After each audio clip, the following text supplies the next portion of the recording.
ये लड़का शावर से बाहर निकलता है और रुक जाता है। उसका साया गायब है। पहले वह सोचता है कि शायद उसकी सोच है, लेकिन जहां भी देखे साया कहीं नहीं दिखता। वह हर जगह ढूंढता है, फिर भी कुछ नहीं। फिर अचानक उसका सामना उसी से हो जाता है। उसका साया उसके सामने खड़ा है, उससे अलग। एक पल के लिए वह बहुत डर जाता है। क्या यह जिंदा है? क्या यह खतरनाक है? क्या यह उसे मारने वाला है? लेकिन फिर उसे एक आइडिया आता है, क्या वह इसको कंट्रोल कर सकता है? तो वह थोड़ा रुकता है और उसे हाथ ऊपर करने को कहता है, और वह कर देता है तुरंत। हाँ, कुछ तो बहुत गलत है।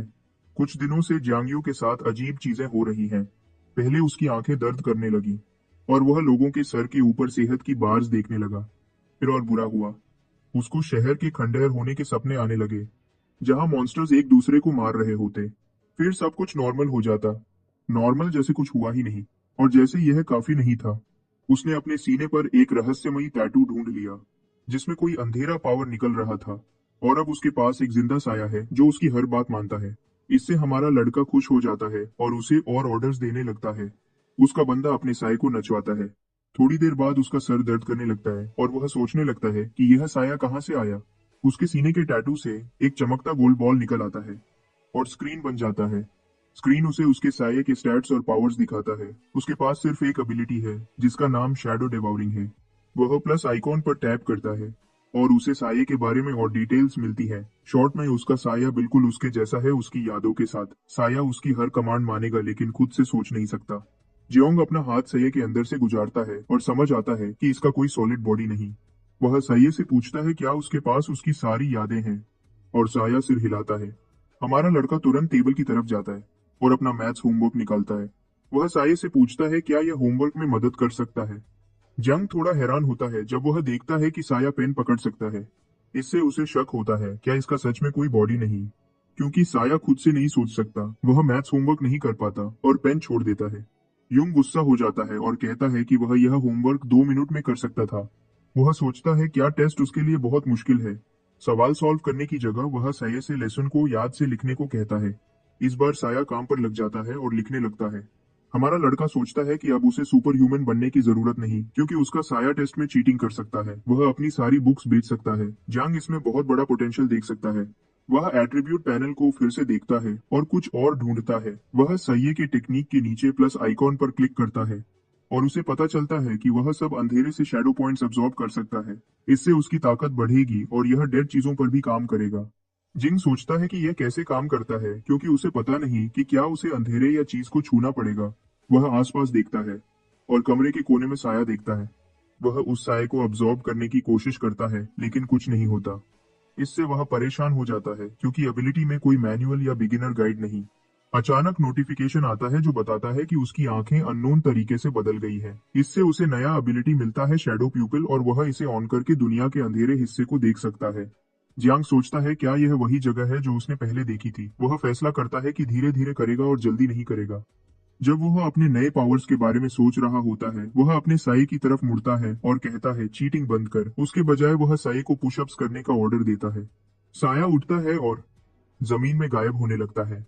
जंग डर जाता है और सोचता है उसका साया कहाँ गया। कुछ पल बाद साया जमीन से बाहर निकल आता है और उसके सामने खड़ा हो जाता है। जांग उससे पूछता है वह कहाँ था, और साया बताता है कि वह डार्क साइड पर था। जब वह पूछता है कि वह क्या कर रहा था, वह बताता है कि वह एक्सरसाइज कर रहा था, जैसे ऑर्डर दिया था।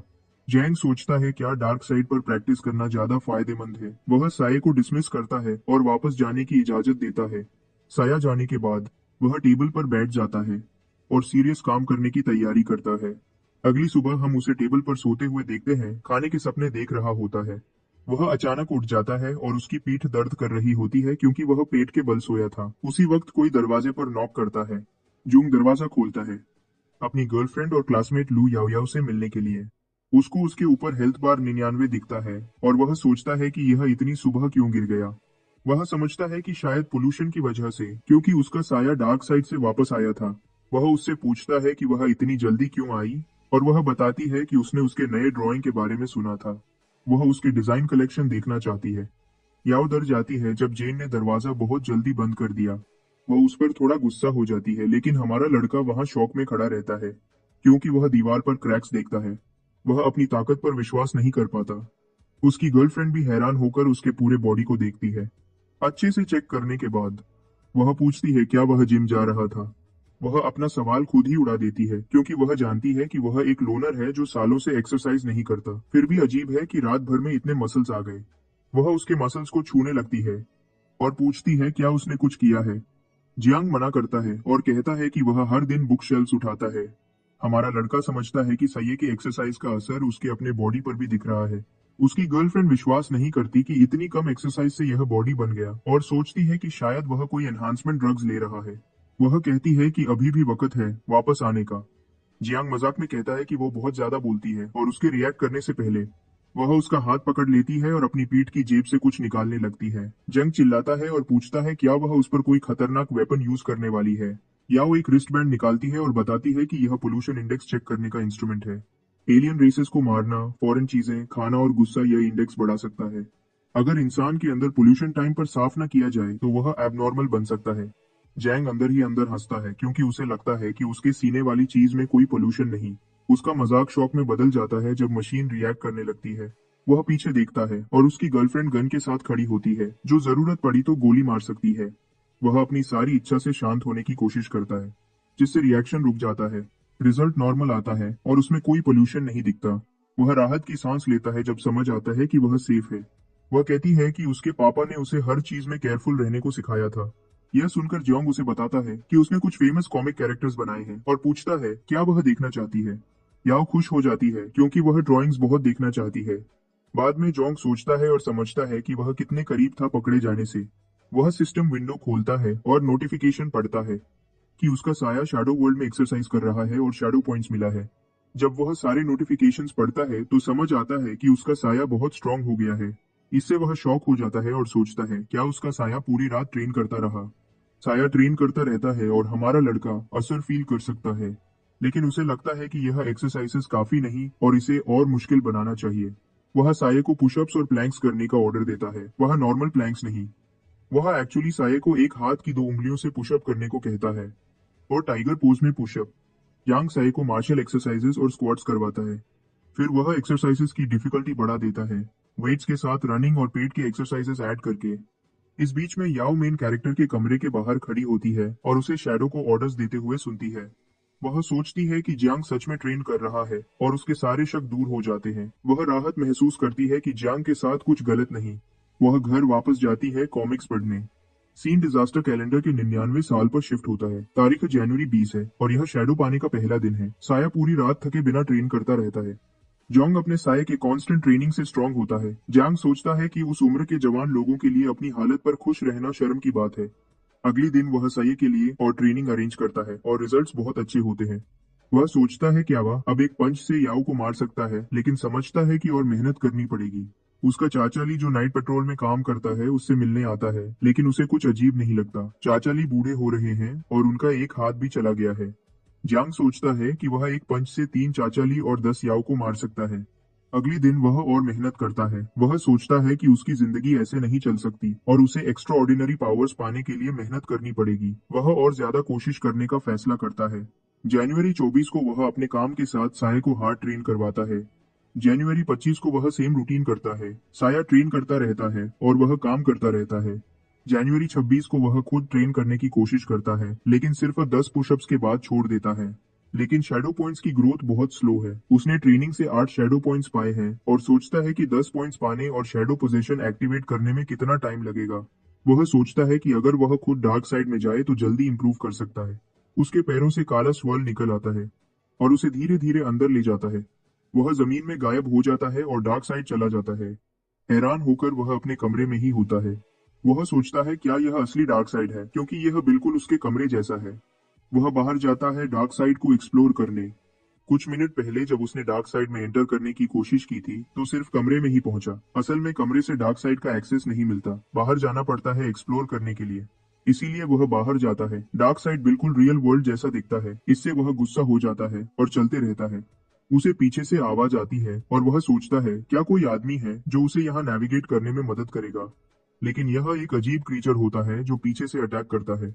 वह अटैक को सक्सेसफुली डॉज कर लेता है। क्रीचर मॉन्स्टर जैसा दिखता है, लाल आंखों वाला। वह फिर जियांग पर अटैक करता है, लेकिन वह सारे अटैक्स डॉज करता रहता है। मेन कैरेक्टर अपने साये को सर्कल खोलने का ऑर्डर देता है। और सर्कल में कूद जाता है। खुशकिस्मती से वह शैडो सर्कल से डार्क साइड से बाहर निकल जाता है और उस क्रीचर से बच जाता है। यह उसे मौत से डरा देता है। उसे समझ नहीं आता कि वह क्रीचर उस पर बिना वजह क्यों अटैक किया। खुशकिस्मती से इन दिनों की ट्रेनिंग ने उसे इतना फ्लेक्सिबल बना दिया कि वह क्रीचर से बच सका। मेन कैरेक्टर उस क्रीचर से बदला लेने का प्लान बनाता है क्योंकि उसने उसे मारने की कोशिश की थी। जनवरी 28 को वह फिर डार्क साइड में जाता है और उसी क्रीचर से लड़ता है। इस बार वह लग जाता है। अगली दिन वह फिर जाता है लेकिन बदला नहीं ले पाता। इस बार उसके सीने पर बहुत जोर से लगता है। जनवरी 30 को उसे 3 बार लगता है और उसका 6% एचपी चला जाता है। मेन कैरेक्टर एक दिन छुट्टी लेता है और घर पर रिकवर करने का फैसला करता है। याओ उसके घावों की देखभाल कर रही होती है। उसने उससे पूछा क्या उसकी किसी से लड़ाई हुई थी। उसने उससे बताया कि यह निशान उसके मेडल्स हैं। याओ उसके निशानों का मजाक उड़ाती है और उससे कहती है कि जब उसका शरीर स्ट्रांग हो जाएगा तो वह घमंडी बन जाएगा। जांग उसकी बात को टाल देता है और आने वाले मार्शल आर्ट्स टेस्ट के बारे में पूछता है। टेस्ट बस 1 महीने दूर है और वह लू का प्लान जानना चाहता है। ऐसा लगता है जैसे वह इसके बारे में भूल गई है। इस बुरे साल में ज्यादातर इंडस्ट्रीज कम फेमस हो गई हैं, खासकर कल्चर और आर्ट की इंडस्ट्रीज। आर्ट से जुड़े लोग समाज में सबसे नीचे आ गए हैं। लोग अब एंटरटेनमेंट में इंटरेस्टेड नहीं हैं। वह अब देश के मामलों में ज्यादा इंटरेस्टेड हैं। नाइट गार्ड्स ने बहुत अटेंशन पाया है और वह स्टार्स बन गए हैं। जो लोग नाइट गार्ड बनना चाहते हैं उन्हें सरकार द्वारा रखा गया मार्शल आर्ट्स एग्जाम पास करना पड़ता है। जो कैंडिडेट्स यह एग्जाम पास करते हैं उन्हें एक खास जिंदगी मिलती है। याओ बताती है कि वह मार्शल आर्ट्स एग्जाम में हिस्सा नहीं लेना चाहती। जियोंग हैरान हो जाता है। वह असल में म्यूजिक सीखना चाहती है। शोंग उससे म्यूजिक सीखने जाने के लिए एनकरेज करता है, लेकिन वह श्योर नहीं है कि उसका बाप मानेगा या नहीं। उसका बाप नाइट पेट्रोल डिपार्टमेंट का एक सीनियर एग्जीक्यूटिव है। उसकी डेजिग्नेशन एक सेकंड जनरेशन एम्प्लॉई के बराबर है जो सिविल सर्विस एग्जाम नहीं देता बल्कि एक इंडिपेंडेंट वर्कर बन जाता है। या वो अपने बाप के बारे में चिंता नहीं करती। वह असल में नए कानून से डर रही है जो कहता है कि इस साल सबको मार्शल आर्ट्स एग्जाम देना होगा और उसके लिए अप्लाई करना होगा। जंग हैरान नहीं लगता क्योंकि अथॉरिटीज उनकी विशेष की परवाह नहीं करते। उन्होंने एवरेज क्वालिफिकेशंस वाले स्टूडेंट्स को जनरल एग्जामिनेशन के लिए अप्लाई करने की परमिशन दे दी है। याओ उससे बताती है कि नाइट पेट्रोल पर प्रेशर बढ़ गया है। अगर कोई एक्सीडेंट नहीं होता तो वह पक्का मार्शल आर्ट्स एग्जाम देगी। जांगलू के इंस्ट्रूमेंट के बारे में सोचता है जो वह पिछली बार टेस्ट में लाई थी। उसे यह भी याद आता है कि टेस्ट के दिन इतनी सारी बारीकियां थी कि वह खुद को छुपा नहीं पाया था। लेकिन उसे उम्मीद है कि उसका छोटा गाइड उसे बुरे कैंप्स में नहीं डालेगा। वह याओ की तरफ मुड़ता है और उससे पूछता है कि क्या वह रिएजेंट जो वह पिछली बार लाई थी एलियन स्पीशीज को रोकने के लिए यूज हो सकता है। याओ नहीं सोचती कि ऐसा हो सकता है क्योंकि वह टूल सिर्फ एलियंस और सुपर नेचुरल बीइंग्स को डिटेक्ट करने के लिए यूज हो सकता है। वह आगे कहती है कि अगर उसे सच में कोई अलग तरह का एलियन मिलता है तो वह जितनी तेज भाग सकता है भागे और मरने से पहले इमरजेंसी कॉल करे। जियांग उस अलग तरह के एलियन के बारे में और जानना चाहता है, लेकिन याओ टॉपिक बदल देती है। वह उससे बताती है कि उसके जख्म ठीक हो गए हैं और वह जल्दी वापस आएगी। जेन खांसता है और उससे पूछता है कि क्या उसे वह बेसिक पैरानॉर्मल इंफॉर्मेशन मिल सकती है जो उसकी फैमिली के पास है। याओ सोचती है कि क्या वह फ्यूचर में पब्लिक एग्जामिनेशन देना चाहता है। वह साफ करता है कि वह पहले से जानना चाहता है क्योंकि इस साल मार्शल आर्ट्स टेस्ट कंपलसरी है। वह यह भी बताता है कि वह सुपर ह्यूमंस और एलियन ब्लड कॉमिक्स के बारे में कुछ बनाना चाहता है। सुपर ह्यूमन कॉमिक का आइडिया याओ को एक्साइटेड करता है और वह उसके बारे में सब कुछ जानना चाहती है। शांग उससे इनिशियल आइडिया के बारे में बताता है। कॉमिक एक पतले लड़के बेन के बारे में है जिसे स्कूल में बुली किया जाता है, लेकिन उसका दिल अच्छा है। अपने दोस्तों और टीचर्स की मदद से उसे नाइट्स वॉच ने सिलेक्ट किया है और वह सुपर वॉरियर प्रोजेक्ट में हिस्सा लेता है। वह अपनी एक्स्ट्रा ऑर्डिनरी विल पावर पर डिपेंड करता है। वह ट्रांसफॉर्म होकर और सुपर सोल्जर सीरम के इंजेक्शंस लेकर एक पावरफुल लीडर कैप्टन बेन बन जाता है। नाइट पेट्रोलमैन उसे बैटलफील्ड में भेजने के बजाय हाई रैंकिंग गैदरिंग्स में भेजता है। वॉचमैन चाहता है कि वह अमीर फैमिलीज और नोबल लेडीज से जान पहचान बनाए। जूंग अपनी कॉमिक का प्लॉट सुनाता रहता है जबकि याओ एक्साइटेड होकर सुनती है। बाद में याओ उसे अपने घर ले जाती है जो उसी स्ट्रीट पर है। वह उसके कमरे में जाते हैं और वह जियांग को वेट करने को कहती है क्योंकि वह अपने डैड के कमरे में जाकर मटेरियल्स लेना चाहती है। जब वह जा रही होती है जियांग उसे रोकता है क्योंकि उसे सिबलिंग लव के बारे में एक कॉमिक मिली है। वह उससे बताती है कि यह उसकी नहीं है, उसकी फ्रेंड ने उसे वहां छोड़ दिया है। वह चली जाती है और उसे वार्न करती है कि उसकी चीजों को हाथ न लगाए। जब वह चली जाती है जियांग सोचता है कि वह बिल्कुल नहीं बदली है। उसे म्यूजिक पसंद है और वह अपने बचपन के म्यूजिकल इंस्ट्रूमेंट्स को फेंकना नहीं चाहती। उसे याद आता है कि वह उसे हमेशा अपना म्यूजिक सुनने के लिए फोर्स करती थी, भले ही वह उसमें इंटरेस्टेड न हो। वह उसकी एक टेप बजाता है और अपने बचपन के पलों को याद करता है। याओ अंदर आती है और उससे पूछती है कि क्या उसे म्यूजिक पसंद आने लगा है। उसे याद आता है कि वह पहले म्यूजिकल इंस्ट्रूमेंट्स को पहचानता भी नहीं था। वह उसकी बातों को टाल देता है और एक वीआर डिवाइस ढूंढता है। वह उसे पहनता है और गहरी खाई में गिर जाता है। वर्चुअल रियलिटी उसे सच लगती है। वहां अनजान दुनिया टैबूज और खतरों से भरी है जो तबाही का सोर्स है। एलियंस इस रहस्यमयी जगह में पैदा होते हैं और असली दुनिया को लगातार मार रहे हैं और तबाह कर रहे हैं। युंग सोचता है कि क्या ये वही स्पीशीज हैं जो उसने हॉस्पिटल में देखी थी। असली दुनिया और खाई के बीच एक शैडो है जिसे दुनिया का डार्क साइड कहते हैं। डार्क साइड असल में असली दुनिया का एक हिस्सा है। खाई में दरारें खुलने से पहले एलियन स्पीसीज शैडो लेयर के जरिए दुनिया में घुस गए थे। नाइट गार्डियंस उनकी एंट्री और एग्जिट को कंट्रोल करते हैं, लेकिन फिर भी कोई जाल से निकल गया है। हर 2 महीने में शैडो लेयर रीसेट हो जाती है ताकि वह रिप्रोड्यूस कर सके जो वह अभी देख रहे हैं। उस वक्त एलियन स्पीशीज की संख्या बहुत बढ़ जाती है और उन्हें टाइम पर खत्म करना जरूरी हो जाता है। यह देखते हुए कि शैडो क्लास इंसानों की लड़ने की ताकत को बहुत कमजोर कर देगी। चौथे लेवल से ऊपर के लोगों को वहां जाने की सलाह नहीं दी जाती। शैडो लेयर की दिखने वाली रेंज 3 से 5 मीटर्स है और ताकत बढ़ने के साथ दिखने वाली रेंज भी बढ़ती है। शैडो लेयर सच में पोल्यूटेड है और इंसान एक अजीब एंटिटी में बदल सकते हैं अगर वह वहां ज्यादा देर तक रुकते हैं। लेकिन जियांग सोचता है कि सिया यिंगयोंग को अंदर आने पर कोई डिस्कम्फर्ट क्यों नहीं हुआ। मेन कैरेक्टर वीआर डिवाइस के जरिए बहुत सारे एलियन क्रीचर्स देखता है और परेशान हो जाता है। वह अब समझता है कि एलियन स्पीशीज से निपटने के लिए एक ऐसी ताकत को कंट्रोल करना होगा जो उनका मुकाबला कर सके। अगर कोई उनसे लड़ना चाहता है तो उसे एक्स्ट्राऑर्डिनरी होना पड़ेगा। वह अब एक फिगर देखता है और सोचता है कि क्या वह एक्स्ट्राऑर्डिनरी है। वह सच में नहीं जानता कि क्या वह उसके जैसा बन सकता है अगर वह मार्शल आर्ट्स एग्जाम पास करता है। एक्स्ट्राऑर्डिनरी लोग असल में इंसानी शरीर वाले एलियंस हैं। उनका काम पोल्यूशन और एलियंस से लड़ना है। एक बार जब वह मर जाते हैं तो हेटेरोजेनेटी की बहुत ज्यादा पॉसिबिलिटी होती है। इसीलिए इन एक्स्ट्राऑर्डिनरी बीइंग्स को मरने से पहले अपनी ताकत खत्म करनी पड़ती है या वह जानलेवा मॉन्स्टर्स क्रीचर्स में बदल सकते हैं। जांग इस सब इंफॉर्मेशन से घबरा जाता है और डिवाइस निकालता है। वह याओ को बताता है कि यह इंफॉर्मेशन सच में बहुत ज्यादा और पुरानी है। उसने उससे अपनी पीठ की मसाज करने को कहा। वह उसकी रिक्वेस्ट पर गुस्सा हो जाती है।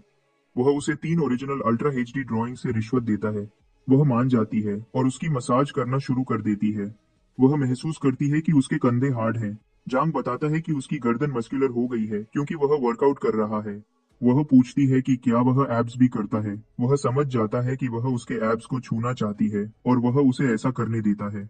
जब वह उसके एब्स को फील कर रही होती है, उसका बाप कमरे में आता है और यह सीन देखता है।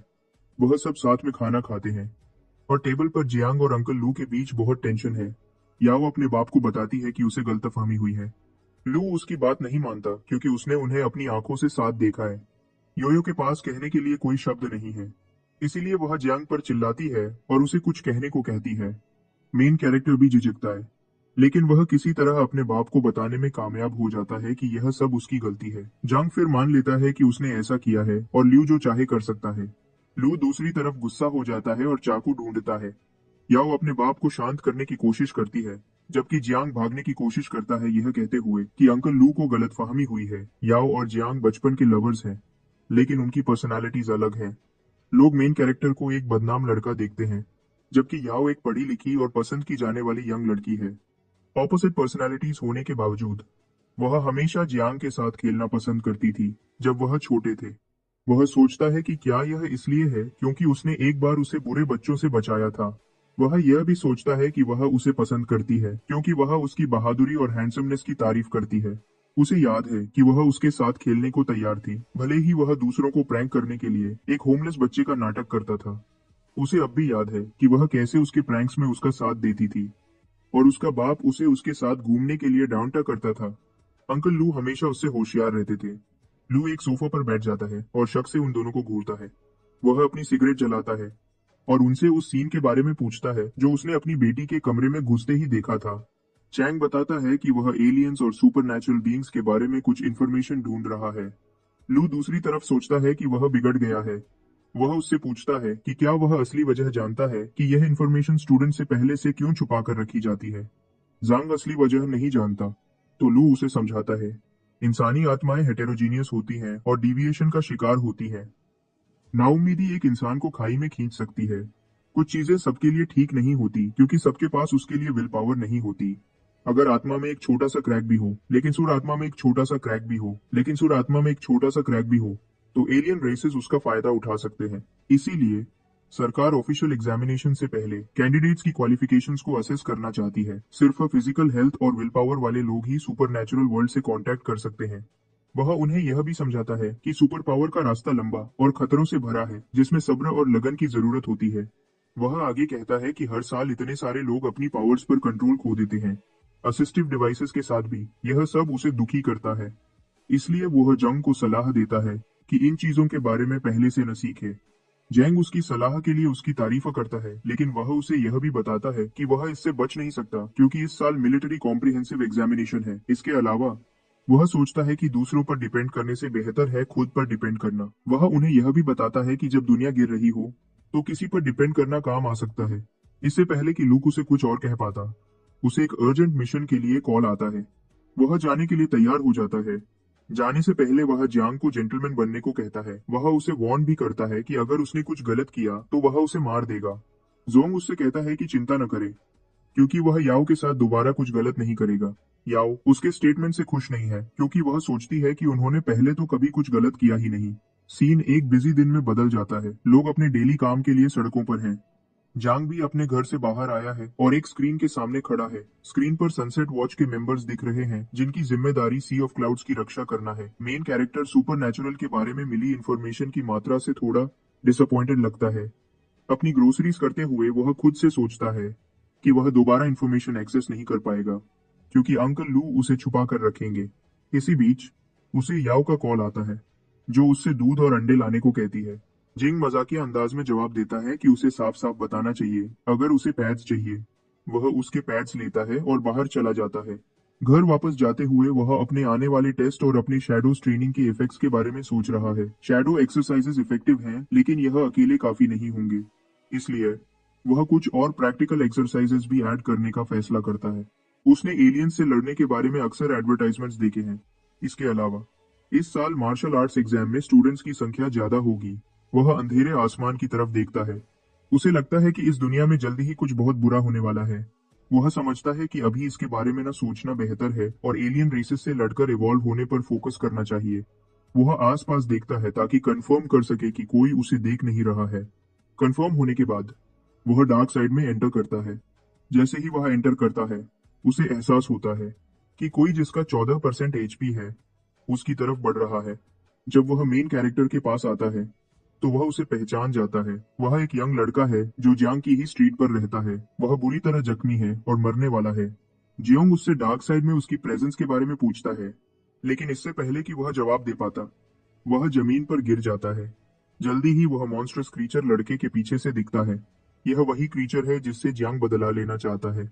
जियोंग एक छोटा लड़का और लड़की भी देखता है जो इस क्रीचर से छुपे हुए हैं। वह अब समझता है कि यह क्रीचर ही लड़के के लो एचपी की वजह है। यह एहसास जोंग को गुस्सा दिलाता है और वह मॉन्स्टर से लड़ने के लिए तैयार हो जाता है। सीन उस वक्त में वापस चला जाता है जब वह यंग लड़का डार्क साइड में आया था। वह एक नाइट गार्ड है जो अपनी ओवरटाइम ड्यूटी से वापस आ रहा है। वह अपनी लंबी ड्यूटी आवर्स और वर्क प्रेशर से थका हुआ है। उसे मार्शल आर्ट्स एग्जाम्स देने का अफसोस है, क्योंकि अगर उसे इसके वर्क प्रेशर के बारे में पहले से पता होता तो वह ऐसा नहीं करता। वह अचानक मदद के लिए एक आवाज सुनता है। जब वह ध्यान से देखता है तो वह देखता है कि दो बच्चे डार्क साइड की तरफ खींचे जा रहे हैं। यंग लड़का सोचता है कि क्या यह कोई एलियन स्पीशीज है जो लोगों को डार्क साइड की तरफ खींच रही है, लेकिन इंफॉर्मेशन के मुताबिक एलियन स्पीशीज सिर्फ इस दुनिया में आते हैं और गड़बड़ करते हैं। उसने कभी ऐसी सिचुएशन के बारे में नहीं सुना जहां लोगों को डार्क साइड की तरफ खींचा जा रहा हो।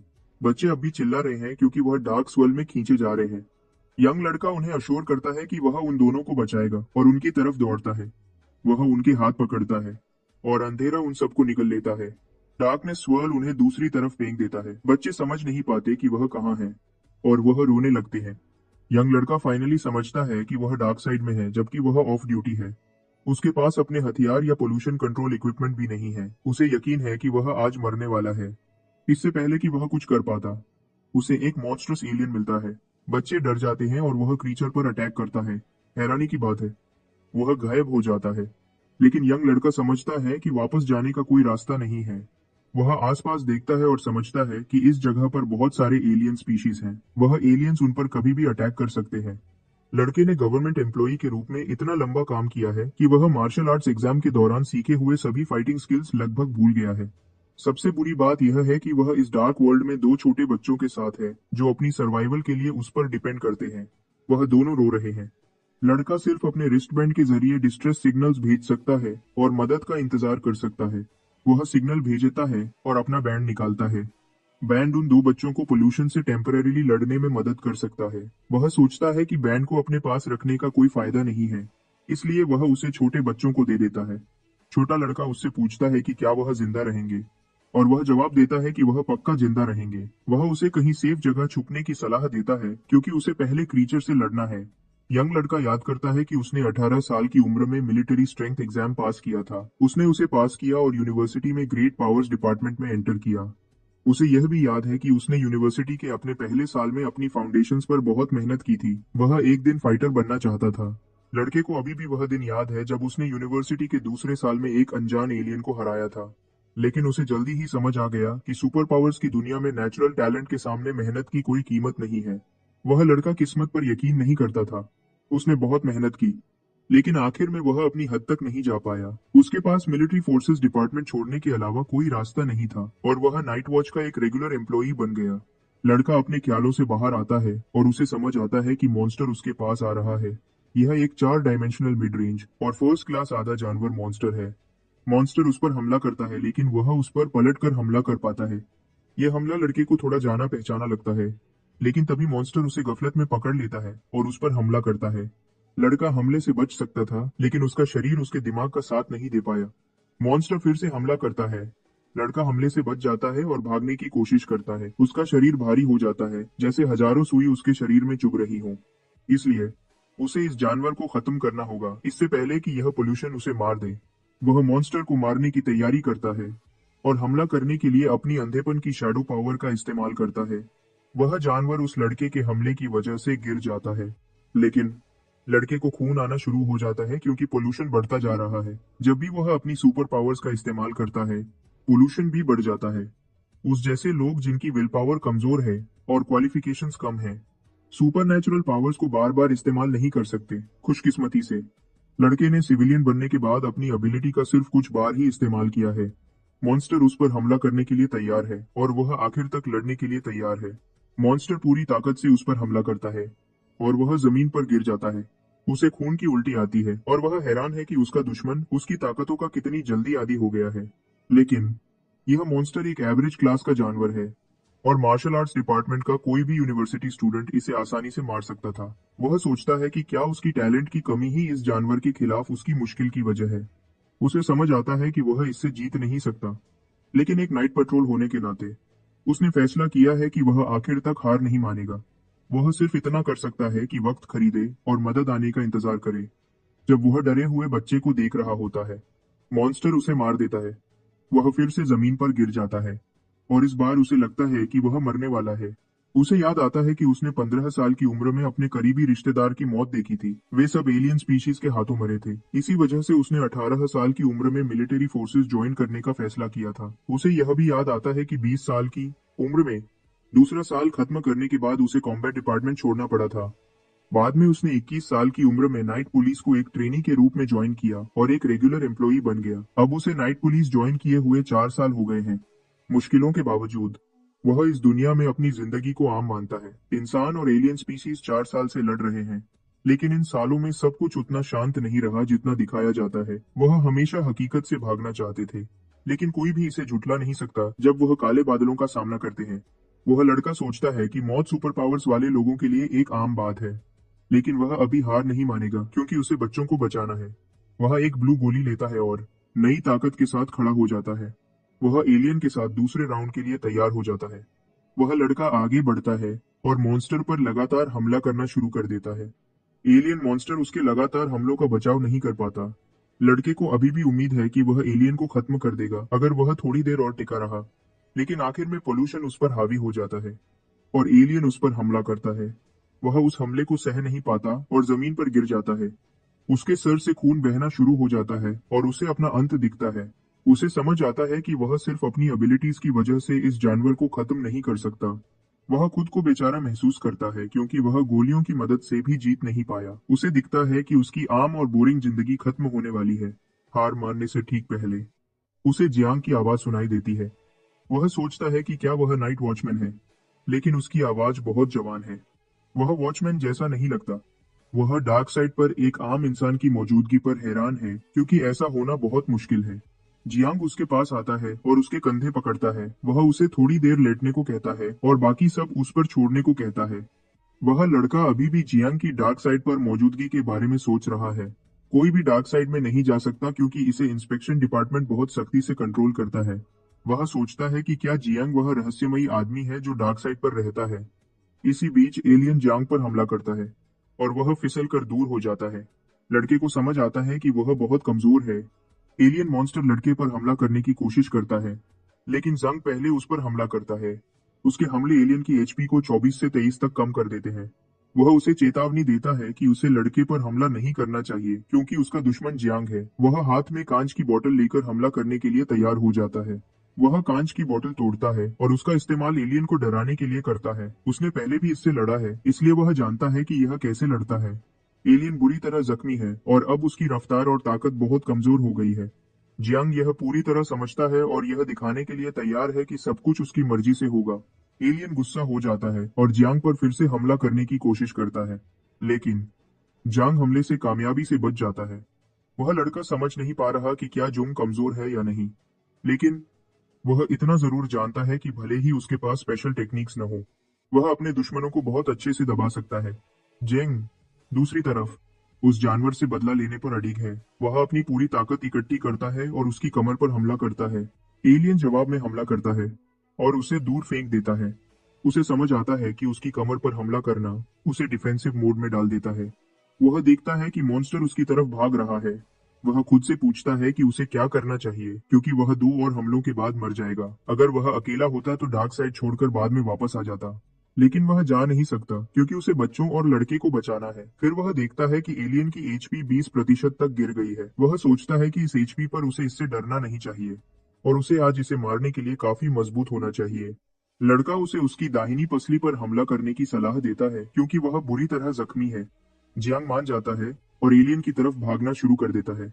एलियन यह सुनता है और अलर्ट हो जाता है। उसकी हैरानी के लिए जियांग उस पर बाईं तरफ हमला करता है, यह कहते हुए कि लड़के की बात सुनने के बाद उसने बाईं तरफ अपनी डिफेंस को नजरअंदाज कर दिया। इस हमले के नतीजे में उसकी एचपी 18% तक गिर जाती है। एलियन भागने की कोशिश करता है और जियांग सोचता है कि क्या वह भागने की कोशिश कर रहा है। लड़का उसे जल्दी करने को कहता है, उनके डर के लिए। एलियन बच्चों को निशाना बनाने वाला है। एलियन बच्चों के पास आता है। वह अपना मुंह खोलता है और उन्हें मारने के लिए तैयार है। वे बहुत डर जाते हैं और मदद के लिए चिल्लाते हैं। जेओंग एक सोडा कैन उठाता है और पूरी ताकत से एलियन की तरफ फेंकता है। कैन एलियन के चेहरे पर लगता है। इसी बीच दूसरा लड़का थोड़ी ताकत वापस पाता है। वह ऊंचा उछलता है और एलियन के सर पर मारता है। इस हमले से मॉन्स्टर की एचपी 15% तक कम हो जाती है। वह लड़का और खून खांसता है और ऊपर देखता है। मॉन्स्टर उस पर हमला करने ही वाला है, लेकिन जियांग उसे पीछे से पकड़ लेता है। वह उसे मारने ही वाला है। वह एलियन की गर्दन पर काटता है, जिससे उसकी एचपी कम हो जाती है। वह उसके बाल भी खींचता है और उसे ताना मारता है कि वह भौंकता रहे। उसकी एचपी 11% तक गिर जाती है और जांग इस बात पर अडिग है कि वह अब उसे लोगों को खाने नहीं देगा। जल्दी ही मॉन्स्टर की छाती में एक बॉल जैसी चीज दिखाई देती है। पहले तो मेन कैरेक्टर उलझ जाता है, लेकिन उसे जल्दी ही समझ आता है कि अगर उसे इसे मारना है तो उस बॉल पर हमला करना होगा। जोंग पूरी ताकत से बॉल पर हमला करता है। एक बहुत बड़ा धमाका होता है और एलियन मर जाता है। उसका शरीर अपनी सारी डार्क एनर्जी के साथ गायब हो जाता है और उसने जो भी गड़बड़ की थी वह सब अपने साथ ले जाता है। जोंग को खून आना शुरू हो जाता है, लेकिन वह सुकून से खड़ा हो जाता है। वह देखता है कि दूसरा लड़का भी खून बह रहा है और बच्चों के साथ जमीन पर बैठा है।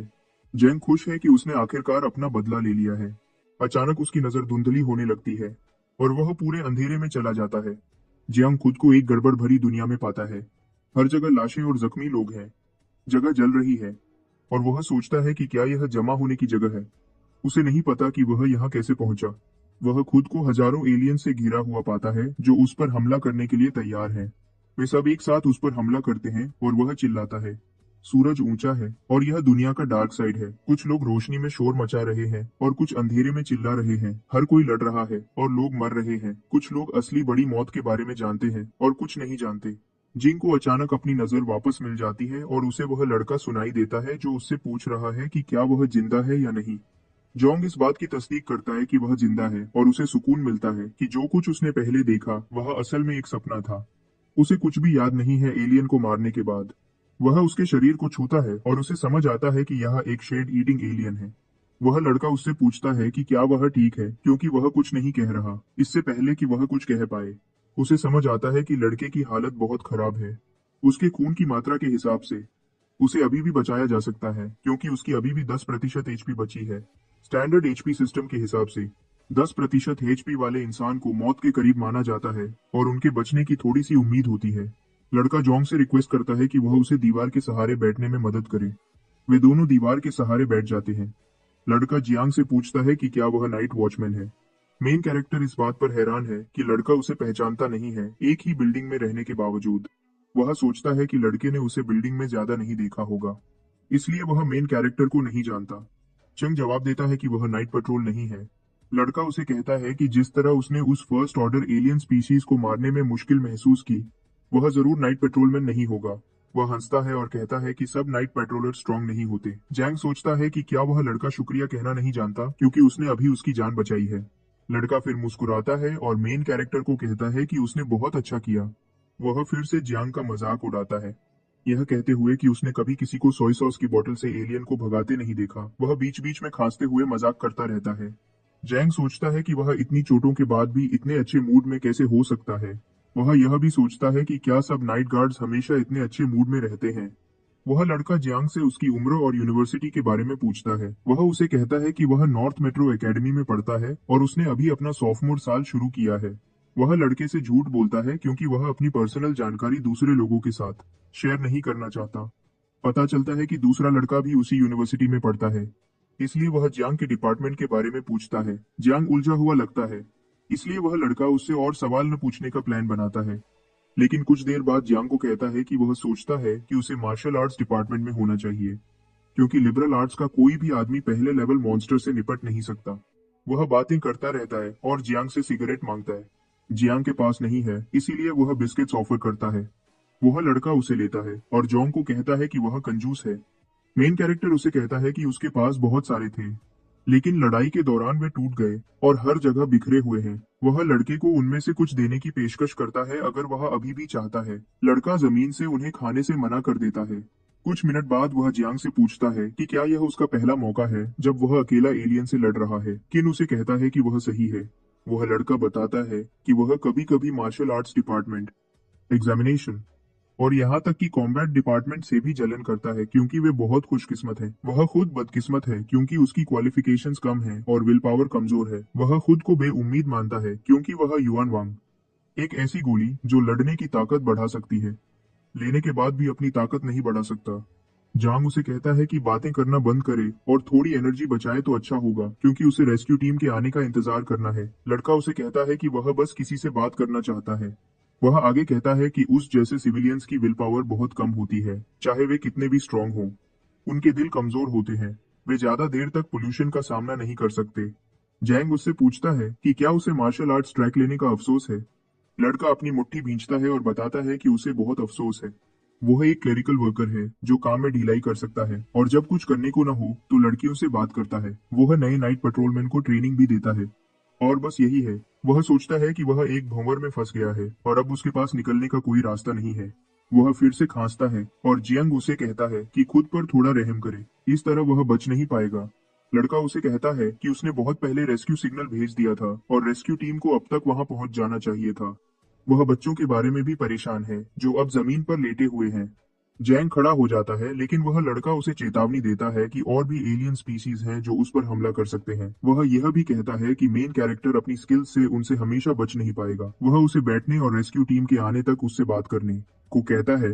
जोंग खुद से सोचता है कि यह लड़का एलियंस के बजाय लोगों को तकलीफ देने में अच्छा है।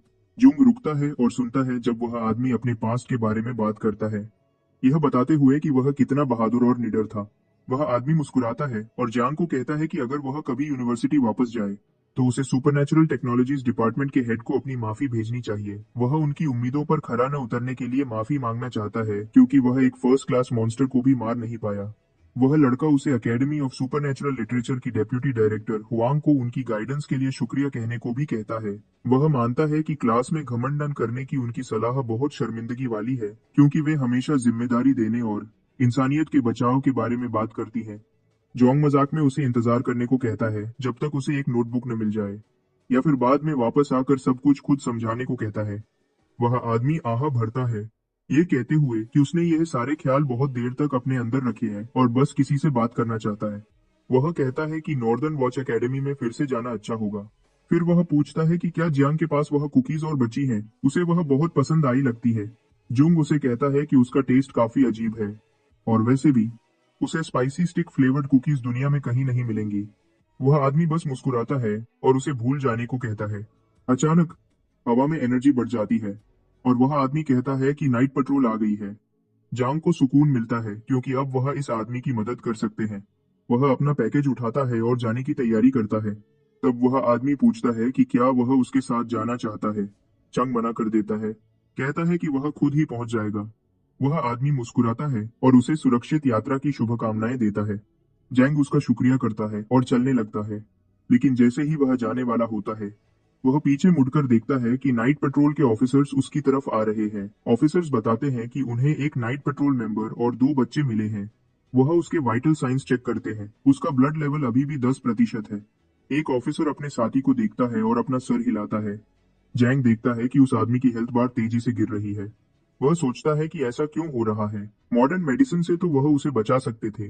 जब वह वापस टेलीपोर्ट हो रहा होता है, वह देखता है कि ऑफिसर उस आदमी को सल्यूट करने के लिए रुकता है। वह अपना हाथ आगे बढ़ाता है, लेकिन बहुत देर हो चुकी होती है और उसकी हेल्थ पहले ही शून्य हो चुकी होती है। लेकिन उस आदमी के चेहरे पर मुस्कुराहट होती है। जेन चिल्लाता है और उन्हें रुकने को कहता है, लेकिन वह पहले ही वापस सड़क पर टेलीपोर्ट हो चुका होता है। आसपास के लोग समझ नहीं पाते कि अभी क्या हुआ। कुछ लोग सोचते हैं कि वह आदमी एक एक्टर है। एक स्क्रीन दिखती है जिस पर नाइट पेट्रोल का ब्रॉडकास्ट चल रहा होता है, जो खटास लोगों को याद दिलाता है कि उन्हें कभी हार नहीं माननी चाहिए, अपने आखिरी पलों में भी। अगर उन्हें लगे कि उनके बचने के चांसेस कम हैं, तो उन्हें एक गोली ध्यान से लेनी चाहिए। खतरों को जानते हुए इसे लेने के बाद मरने का चांस 90% है। अगर वह बच भी जाते हैं तो उनकी जिंदगी बहुत कम हो जाएगी। इस गोली का नाम कंपाउंड नंबर 3 है, और यह वही गोली है जो उस आदमी ने मॉन्स्टर को मारने और बच्चों को बचाने के लिए ली थी। ब्रॉडकास्ट आगे कहता है कि उन्हें उन लोगों को याद रखना चाहिए जो शहीद हो गए हैं, और आगे बढ़ते रहना चाहिए जब तक सारे खतरे खत्म न हो जाएं। उन्हें आसमान और जमीन पर गश्त लगानी चाहिए, सबकी दिन रात हिफाजत करते हुए और एक बेहतर भविष्य की उम्मीद करते हुए। नाइट पेट्रोल को अनजान चीजों का सामना करना होगा और उन चीजों से लड़ना होगा जिन्हें समझाया नहीं जा सकता। बाद में हमारा लड़का एलिवेटर में जाता है, अभी भी खून से सने कपड़े पहने हुए, और सोचता है कि क्या वह आदमी सच में मर गया। वह बातें करते हुए मजाक कर रहा था, लेकिन आखिर में वह बस किसी से बात करना चाहता था मरने से पहले। न कोई फूल, न कोई ताली, वह बस एक आम आदमी की तरह गायब हो गया। जैंग अपने मन में सोचता है कि वह कितना भी आम क्यों न हो, वह उसे हमेशा याद रखेगा। बहा करता तू रीत का थका हुआ वह नहाने का फैसला करता है और सीधा सोने चला जाता है। आईने में वह देखता है कि उसकी हेल्थ बार 55% है, लेकिन वह मुश्किल से खड़ा हो पा रहा है। यह देखकर वह थोड़ा हैरान होता है, क्योंकि उसने सोचा था कि वह 20% हेल्थी है। उसे याद आता है कि वह आदमी 10% पर था, लेकिन वह ऐसे बिहेव कर रहा था जैसे कुछ हुआ ही न हो। लगता है कि सिर्फ शरीर को ट्रेन करना काफी नहीं है, इच्छा शक्ति भी उतनी ही जरूरी है।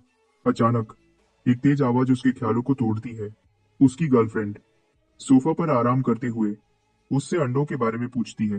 फोन काम नहीं कर रहा है और उसे कोई नहीं मिल रहा है, तो वह पूछती है कि क्या वह अंडे लाया जो उसने मांगे थे।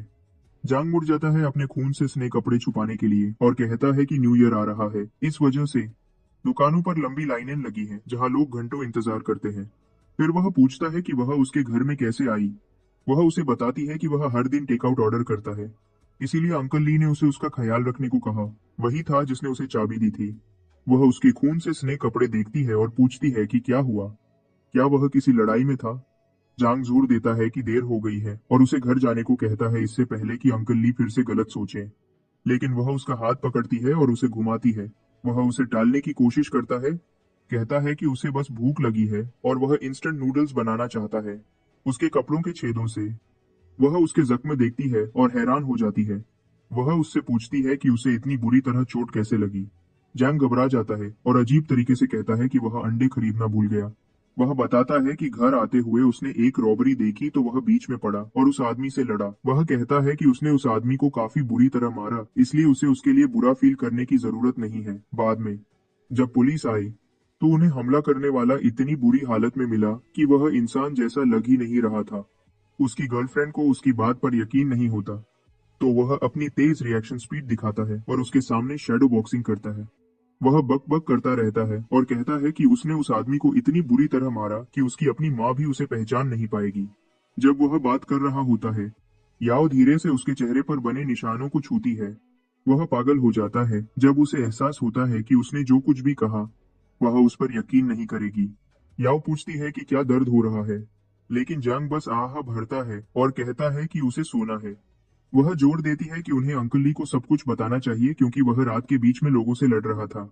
जैंग जल्दी से बहाने बनाता है, कहता है कि यह लड़ाई नहीं थी और वह बस सही काम कर रहा था, लेकिन वह नहीं मानती। इतना थका हुआ कि आगे नहीं चल सकता। जांग फर्श पर बैठ जाता है, मानता है कि वह हिलने के लिए बहुत कमजोर है। याओ गुस्से से देखती है, कहती है कि उसे हॉस्पिटल जाना चाहिए, लेकिन वह उसे हाथ से इशारा करता है। वह उसे यकीन दिलाता है कि उसके पास घर पर सब कुछ है जो उसे चाहिए, और यहाँ तक कहता है कि उसकी दवा हॉस्पिटल की किसी भी दवा से बेहतर है। वह उसकी तरफ एक आईब्रो उठाती है और पूछती है कि क्या वह बस चाहता है कि वह उसके लिए दवा लगाए। मुस्कुराते हुए वह उसे डॉक्टर लू कहता है और उसे ठीक करने को कहता है। जैसे ही वह शुरू करती है, वह दर्द से चिल्लाता है, उससे मिन्नतें करता है कि उसे दबा दे, मम्मी की तरह लपेटने के बजाय। गुस्से में वह उसके कंधे पर मारती है और पूछती है कि क्या वह फिर से ऐसा करने वाला है। वह जल्दी से वादा करता है कि ऐसा फिर नहीं होगा, लेकिन कसम खाने से मना कर देता है। याओ अपनी मुट्ठी बंद करती है, उसे धमकाते हुए, लेकिन जियांग घबरा कर हंसता है और बड़बड़ाते हुए कहता है कि लड़ना तो इंसान का स्वभाव है। वह उसे कहता है कि अगर यह उसके लिए बड़ी बात है तो वह बस देखेगा और अंदर नहीं जाएगा। यह सुनकर वह उसे मुक्का मारने की तैयारी करती है और पूछती है कि उसने अभी क्या कहा। वह अपनी बात दोहराता है, वादा करता है कि वह परेशानी से दूर रहेगा और अगली बार बस साइड से देखेगा। यह सुनकर याओ जाने के लिए मुड़ती है। जब वह जा रही होती है, जियांग उसे पीछे से बुलाता है, उसे रात रुकने को कहता है क्योंकि उसके पास एक बड़ा बेड है।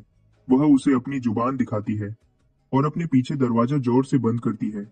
लेटकर वह आराम करने की कोशिश करता है, लेकिन वह सोचना बंद नहीं कर पाता उस आदमी के बारे में जो उसे शैडो वर्ल्ड में मिला था। उस आदमी ने उसे अपना मैसेज देने को कहा था कि नॉर्दर्न वॉच एकेडमी की हिफाजत करे। थोड़ी देर की खामोशी के बाद जॉन हैरान होकर उठ जाता है जब उसे एहसास होता है कि उसने उस आदमी का नाम तक नहीं पूछा। उसी पल सिस्टम उसे बताता है उस क्रीचर के बारे में जिसे उसने शैडो वर्ल्ड में मारा था। यह गोस्ट स्पीशीज का है और पहले स्तर पर है। यह क्रीचर लोअर अबिस से है, जो शैडोज और अंधेरे से गहरा जुड़ा हुआ है। सिस्टम चेतावनी देता है कि जो भी इस बीइंग से मार्क किया जाएगा वह छुपी हुई अटैक्स के लिए कमजोर होगा। जांग ने एक हाथ टूटे होने के बावजूद उस क्रीचर को मार दिया। जांग को इस किल के लिए शैडो पॉइंट्स मिलते हैं। वह सोचता है कि क्या उसके किल्स कहीं रिकॉर्ड होंगे या उसे शैडोज को अब्सॉर्ब करना होगा अपनी शैडो डिवार स्किल से ताकि वह रिकॉर्ड हो सके। वह अचानक देखता है अपनी नई स्किल का सिस्टम विंडो। सिस्टम बताता है कि उसकी नई स्किल शैडो असॉल्ट एक अदृश्य अटैक है जिसे दुश्मन डिटेक्ट नहीं कर सकते और पहला हिट बहुत ज्यादा नुकसान करता है। जानने की इच्छा से जांग कमरे के बीच में खड़ा होता है और स्किल का नाम जोर से बोलता है, लेकिन कुछ नहीं होता। वह गुस्से से देखता है, सोचता है कि क्या सिस्टम में कोई बग है या उसे बस एक टारगेट चाहिए। जो भी हो, वह इसे बाद में टेस्ट करने का फैसला करता है। अपना स्टैट्स विंडो खोलते हुए वह अपनी जानकारी पढ़ता है। उसका नाम जियांग है, उसका एट्रीब्यूट शैडो है और उसने 14 शैडो पॉइंट्स जमा कर लिए हैं। अब वह रोग बन गया है, एक क्लास जो शैडो से अटैक करने में माहिर है। उसकी एबिलिटीज में शैडो डिवार, शैडो आइज और शैडो फॉर्म शामिल है। जांग यह सब डिस्क्रिप्शन पढ़ता है और सोचता है कि सिस्टम ने यह गेम लाइंस कैसे बनाई। तभी द सिस्टम उसे बताता है कि उसकी शैडो में बदलाव आया है। अब वह उसे पूरी तरह कंट्रोल कर सकता है और उसके साथ मिलकर एक कथास फॉर्म बना सकता है। जंग अपनी आंखें छोटी करता है और सोचता है कि क्या यह फिर से कोई नई स्किल है। सिस्टम कंफर्म करता है कि शैडो फॉर्म अब उसके लिए अवेलेबल है। इस हालत में ट्रेनिंग करके वह और मजबूत बन सकता है। उसकी ऑरा अंधेरे में घुल जाएगी जिससे वह लगभग अदृश्य हो जाएगा, जबकि वह शैडो फॉर्म को शैडो रेल्म के बाहर भी इस्तेमाल कर सकता है। तो इससे उसके शैडो पॉइंट्स कम होंगे। इस फॉर्म में कोई फेटल बॉडी पार्ट्स नहीं होते। इसका मतलब है कि अगर उसका सर भी काट दिया जाता है तो वह मरेगा नहीं, और इससे बस उसकी हेल्थ का एक बड़ा हिस्सा कम होगा, एक स्कार में कम होगा। यह सब पढ़ने के बाद जांग हैरान रह जाता है। वह आखिरी एबिलिटी तो किसी चमत्कार जैसी लगती है, लेकिन तब उसे एक पेचीदा बात दिखती है। अगर उसका सर काट दिया जाता है, मरने के बजाय उसकी हेल्थ 1% तक गिर जाएगी। तो दूसरे शब्दों में, भाई को बस स्कैम कर दिया गया। वह चिल्लाता है जब वह सोचता है कि तुरंत मर जाना बेहतर है देर से मरने के बजाय। फिर भी यह एक काम की स्किल है और वह इसे ट्राई करने का फैसला करता है। अपनी शैडो को बुलाते हुए जियांग एक उंगली उठाता है। तुरंत उसके नीचे की शैडो उस हरकत को पूरी तरह कॉपी करती है। जियांग का हाथ शैडो को छूता है और वह तुरंत उसके शरीर पर फैल जाती है, उसे पूरी तरह अपने अंदर समा लेती है। जब वह अपनी नई फॉर्म को देखता है, वह सोचता है कि क्या यह सच में उसका शरीर है। यह अनजान लगता है फिर भी दिलचस्प है। एक लंबी सांस छोड़ते हुए वह अचानक तेजी से निकलता है, एक पल में कमरे के पार दौड़ता हुआ। उसकी हरकत की ताकत से चीजें उसके पीछे उड़ने लगती हैं। उसे एहसास होता है कि वह कितना तेज हो गया है और उसे उत्तेजना का एहसास होता है। अपनी ताकत को टेस्ट करते हुए वह बेड को बिना किसी मेहनत के उठाता है, उसे आसानी से ऊपर नीचे करता है। अपनी हदों को और आगे बढ़ाने के लिए वह 100 किलो का हथौड़ा उठाता है और अपने चेहरे पर मारता है। इसका कोई असर नहीं होता, उसका शरीर सुरक्षित रहता है। वह उत्तेजना में हंसता है जब उसे एहसास होता है कि यह नई फॉर्म कितनी शक्तिशाली है। नीचे से एक आवाज उसके ख्यालों को तोड़ती है, चिल्लाती है कि शोर बंद करो। वह अपनी शैडो फॉर्म से संतुष्ट होता है और वापस नॉर्मल हो जाता है। सिस्टम विंडो खोलते हुए वह कुछ दिलचस्प देखता है। उसे एक ऑप्शन दिखता है जिसे एक्टिवेट किया जा सकता है। वह सोचता है कि इसका क्या मतलब है और पढ़ने के लिए टैप करता है। डिस्क्रिप्शन बताता है कि उसने अपनी क्लास में सिर्फ थोड़ी अथॉरिटी हासिल की है और अभी तक उसे जगाया नहीं है। उसके एक्टिवेशन के बाद यह एक क्लास एक्सक्लूसिव एबिलिटी बन जाएगी और कोई और इसे जगा नहीं पाएगा। लेकिन यह भी बताता है कि एक्टिवेशन में खतरे हो सकते हैं। जियांग हिचकिचाता है। रिस्क शब्द लाल रंग में दिखता है, जिससे वह फिर से सोचने लगता है। लेकिन तब एक और मैसेज उसे याद दिलाता है कि खतरे अक्सर मौके लाते हैं। थोड़ी देर सोचने के बाद वह ये सिलेक्ट करता है। जैसे ही वह अपनी चॉइस कंफर्म करता है, सिस्टम विंडो से काला मैटर निकलता है और उसकी तरफ बढ़ता है। उसका चेहरा कॉन्फिडेंस से घबराहट में बदल जाता है। इससे पहले कि वह रिएक्ट कर पाए, वह चीज उसे घेर लेती है। उसके शरीर के चारों तरफ एक कोकून बना लेती है। एक दवा की बोतल उसके हाथ से फिसल जाती है और फर्श पर गिरकर टूट जाती है। उसके अपार्टमेंट की लाइटें झिलमिलाती हैं जब दवा की एक बूंद जमीन पर गिरती है। सिस्टम एक नया मैसेज दिखाता है, उसे एक हंटर घोषित करते हुए। एक सिस्टम नोटिफिकेशन आता है जो कहता है कि अगर वह हंटिंग में अच्छा नहीं करता तो वह उसमें मर जाएगा। वह एक पैदाइशी हंटर है और उसके अटैक्स ज्यादा नुकसान करेंगे। और सिस्टम नोट्स दिखते हैं। पहला कहता है कि गन्स, बोws और पॉइजन्स जैसे हथियारों को एक्स्ट्रा डैमेज का फायदा नहीं मिलेगा। दूसरा चेतावनी देता है कि राज रखना बहुत जरूरी है। एक किलर के रूप में उसकी रेपुटेशन उसकी सफलता तय करेगी। तीसरा नोट अशुभ है, भगवान भी नहीं बच सकते। होंग अपने हाथों को देखता है और सोचता है कि उसने अभी क्या पढ़ा। उसी समय एक और नोटिफिकेशन दिखता है जो बताता है कि शैडो फॉर्म एक्टिवेट करने से उसकी मारने की एबिलिटी बहुत बढ़ जाती है। उसे अपनी ताकत बनाए रखने के लिए कम खून की जरूरत होगी, और जब किसी दुश्मन की हेल्थ इतनी कम हो जाएगी तो वह तुरंत सर काट सकता है। जब हद तक पहुंच जाएगा, टारगेट की हेल्थ बार लाल हो जाएगी और वह उनका फेटल स्पॉट देख पाएगा। इस स्पॉट पर अटैक करके वह एक्सिक्यूशन शुरू कर सकता है और टारगेट को खत्म कर सकता है। सिस्टम आगे बताता है कि उसकी डिकैपिटेशन स्किल, ब्लड लेवल, ताकत और दुश्मन की एबिलिटीज जैसे फैक्टर्स पर डिपेंड करती है। यह सुनकर उसे अपनी पिछली लड़ाई याद आती है। क्या यह वही स्किल थी जो तब एक्टिवेट हुई थी जब उसने अपने पिछले दुश्मन को मारा था? यह सोच उसके दिमाग में रहती है जब वह नई जानकारी को समझता है। एब्सोल्यूट डैमेज और एग्जीक्यूशन स्किल्स को मिलाकर वह लगभग अजेय महसूस करता है। इन एबिलिटीज के साथ जीत लगभग पक्की है। वह जीत के साथ अपना हाथ उठाता है, लेकिन तब कुछ अजीब लगता है। उसे याद आता है कि सिस्टम ने खतरों के बारे में कुछ कहा था। जांग जल्दी से अपने शरीर पर बंधे बैंडेजेस खोलता है, जख्म देखने की उम्मीद में। इसके बजाय उसकी स्किन बिल्कुल साफ है। वह उलझन में पड़ जाता है। उसकी चोटें अभी भी होनी चाहिए थी। गहरे से गहरे जख्म भी गायब हो गए हैं। दवा इतनी तेज काम नहीं करती। उसके दिमाग में एक बात आती है, उसकी तेज रिकवरी उसकी शैडो फॉर्म से जुड़ी होनी चाहिए। अगली सुबह याओ की दोस्त उससे पूछती है कि क्या उसने जियांग की लड़ाई देखी और पूछती है कि क्या यह सच था। स्क्रीन पर उसकी प्रोफाइल में एक सेल्फी दिखती है जिसमें कैप्शन में लिखा है कि उसे लड़ाई में 88 बार मारा गया, फिर भी तस्वीर में कोई चोट नहीं दिखती। वह उसे बताती है कि जियांग ने उसे मैसेज भेजा था कि उसे इंसानों को किडनैप करने वाले मिले थे। उसके पास एक तरबूज का चाकू था और वह सड़क के एक छोर से दूसरे छोर तक लड़ा बिना पलक झपकाए। दूसरी दोस्त अभी भी फोन देखते हुए सोचती है कि क्या जियांग को चोट लगी थी और उसे चेक करने को कहती है। याओ चुपचाप सुनती है, फिर अपना सर हिलाती है। वह फिर बताती है कि चिंता करने की कोई जरूरत नहीं है, जियांग किसी लड़ाई में नहीं था। कल उसके साथ बस इतना हुआ था कि एक कुत्ते ने उसका पीछा किया था। वह सोचती है कि वह बस सबको दिखाना चाहता है। वह तीनों आखिरकार घर पहुंचते हैं और वह उन्हें अंदर जाकर खुद चेक करने को कहती है।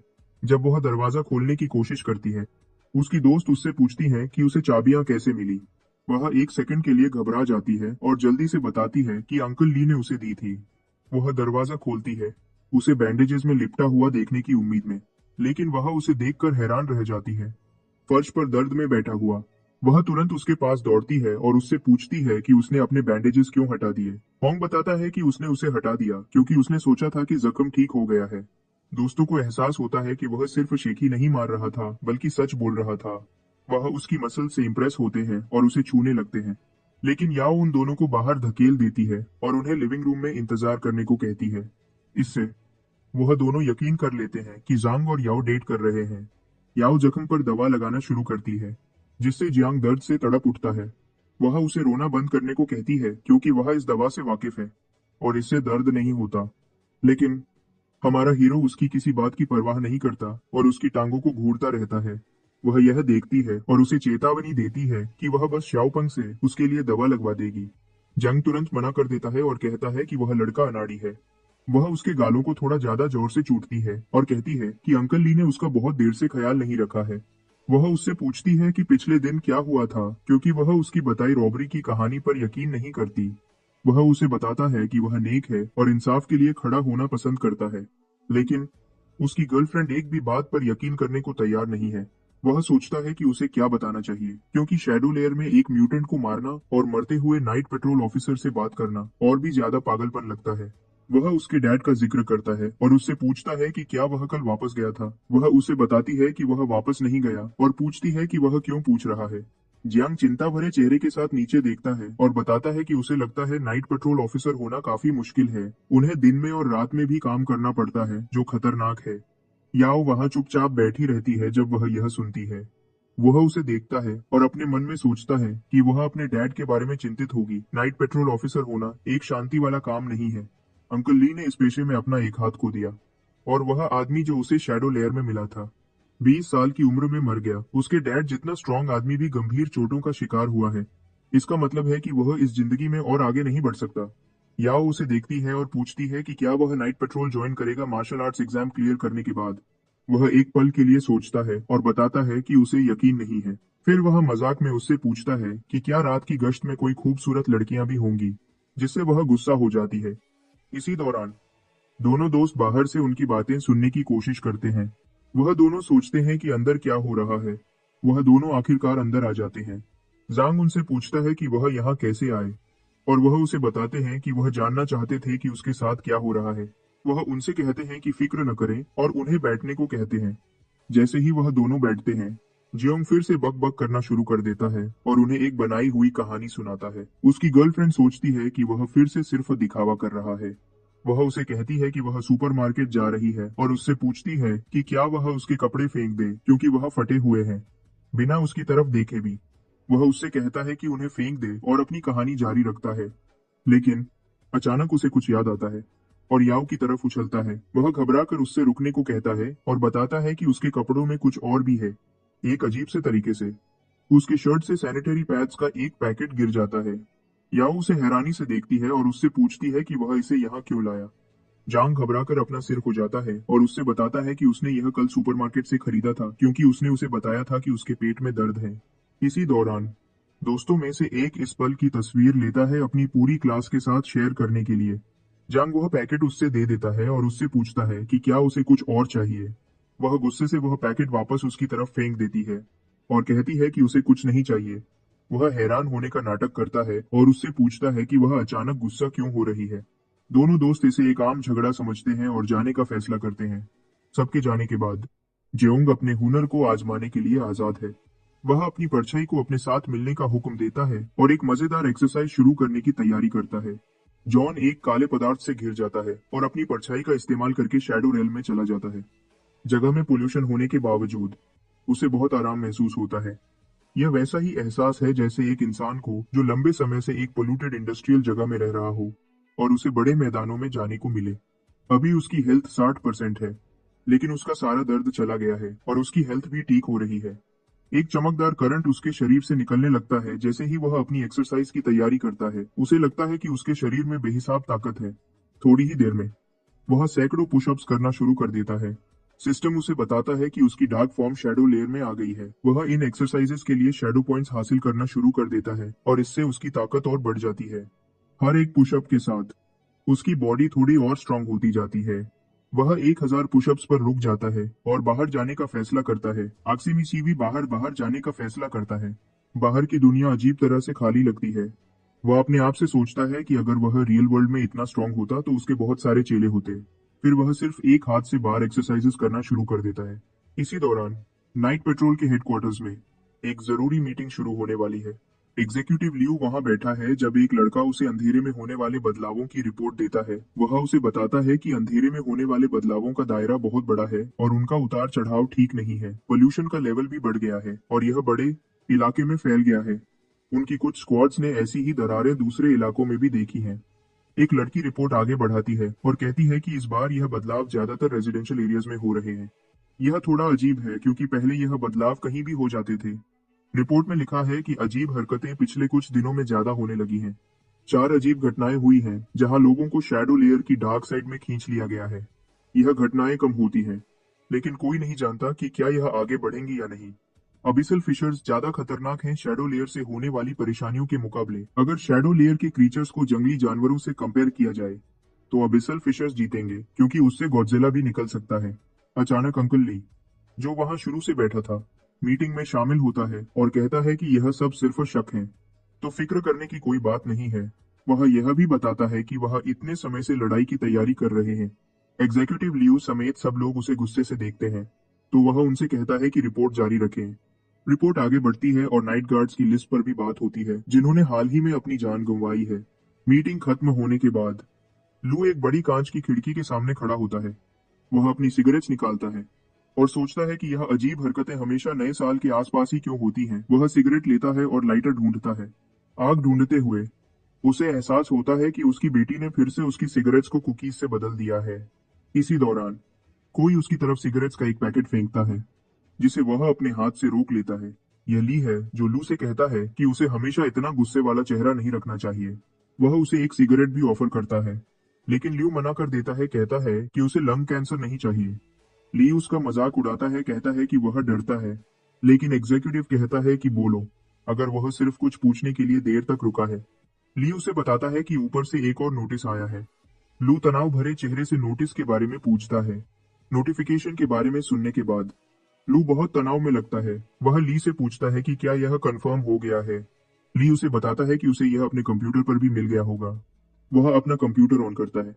ली उससे पूछता है कि क्या उसने पहले ही फैसला कर लिया है कि उसकी बेटी किस तरफ जाएगी। वह पूछता है कि क्या वह एक्स्ट्राऑर्डिनरी सुपरनैचुरल साइंसेज में स्पेशलाइज करेगी या ह्यूमैनिटीज में। लू जवाब देता है कि उसने अभी तक फैसला नहीं किया है। वह पूछता है कि उसने पहले ही किस तरफ जाएगी, करे कर आदो है। लू जवाब देता है कि उसने करेक अभी न में तय की। वह पूछता है कि क्या वह पहले भी करकता है कि उसने अभी तक फैसला नहीं किया है।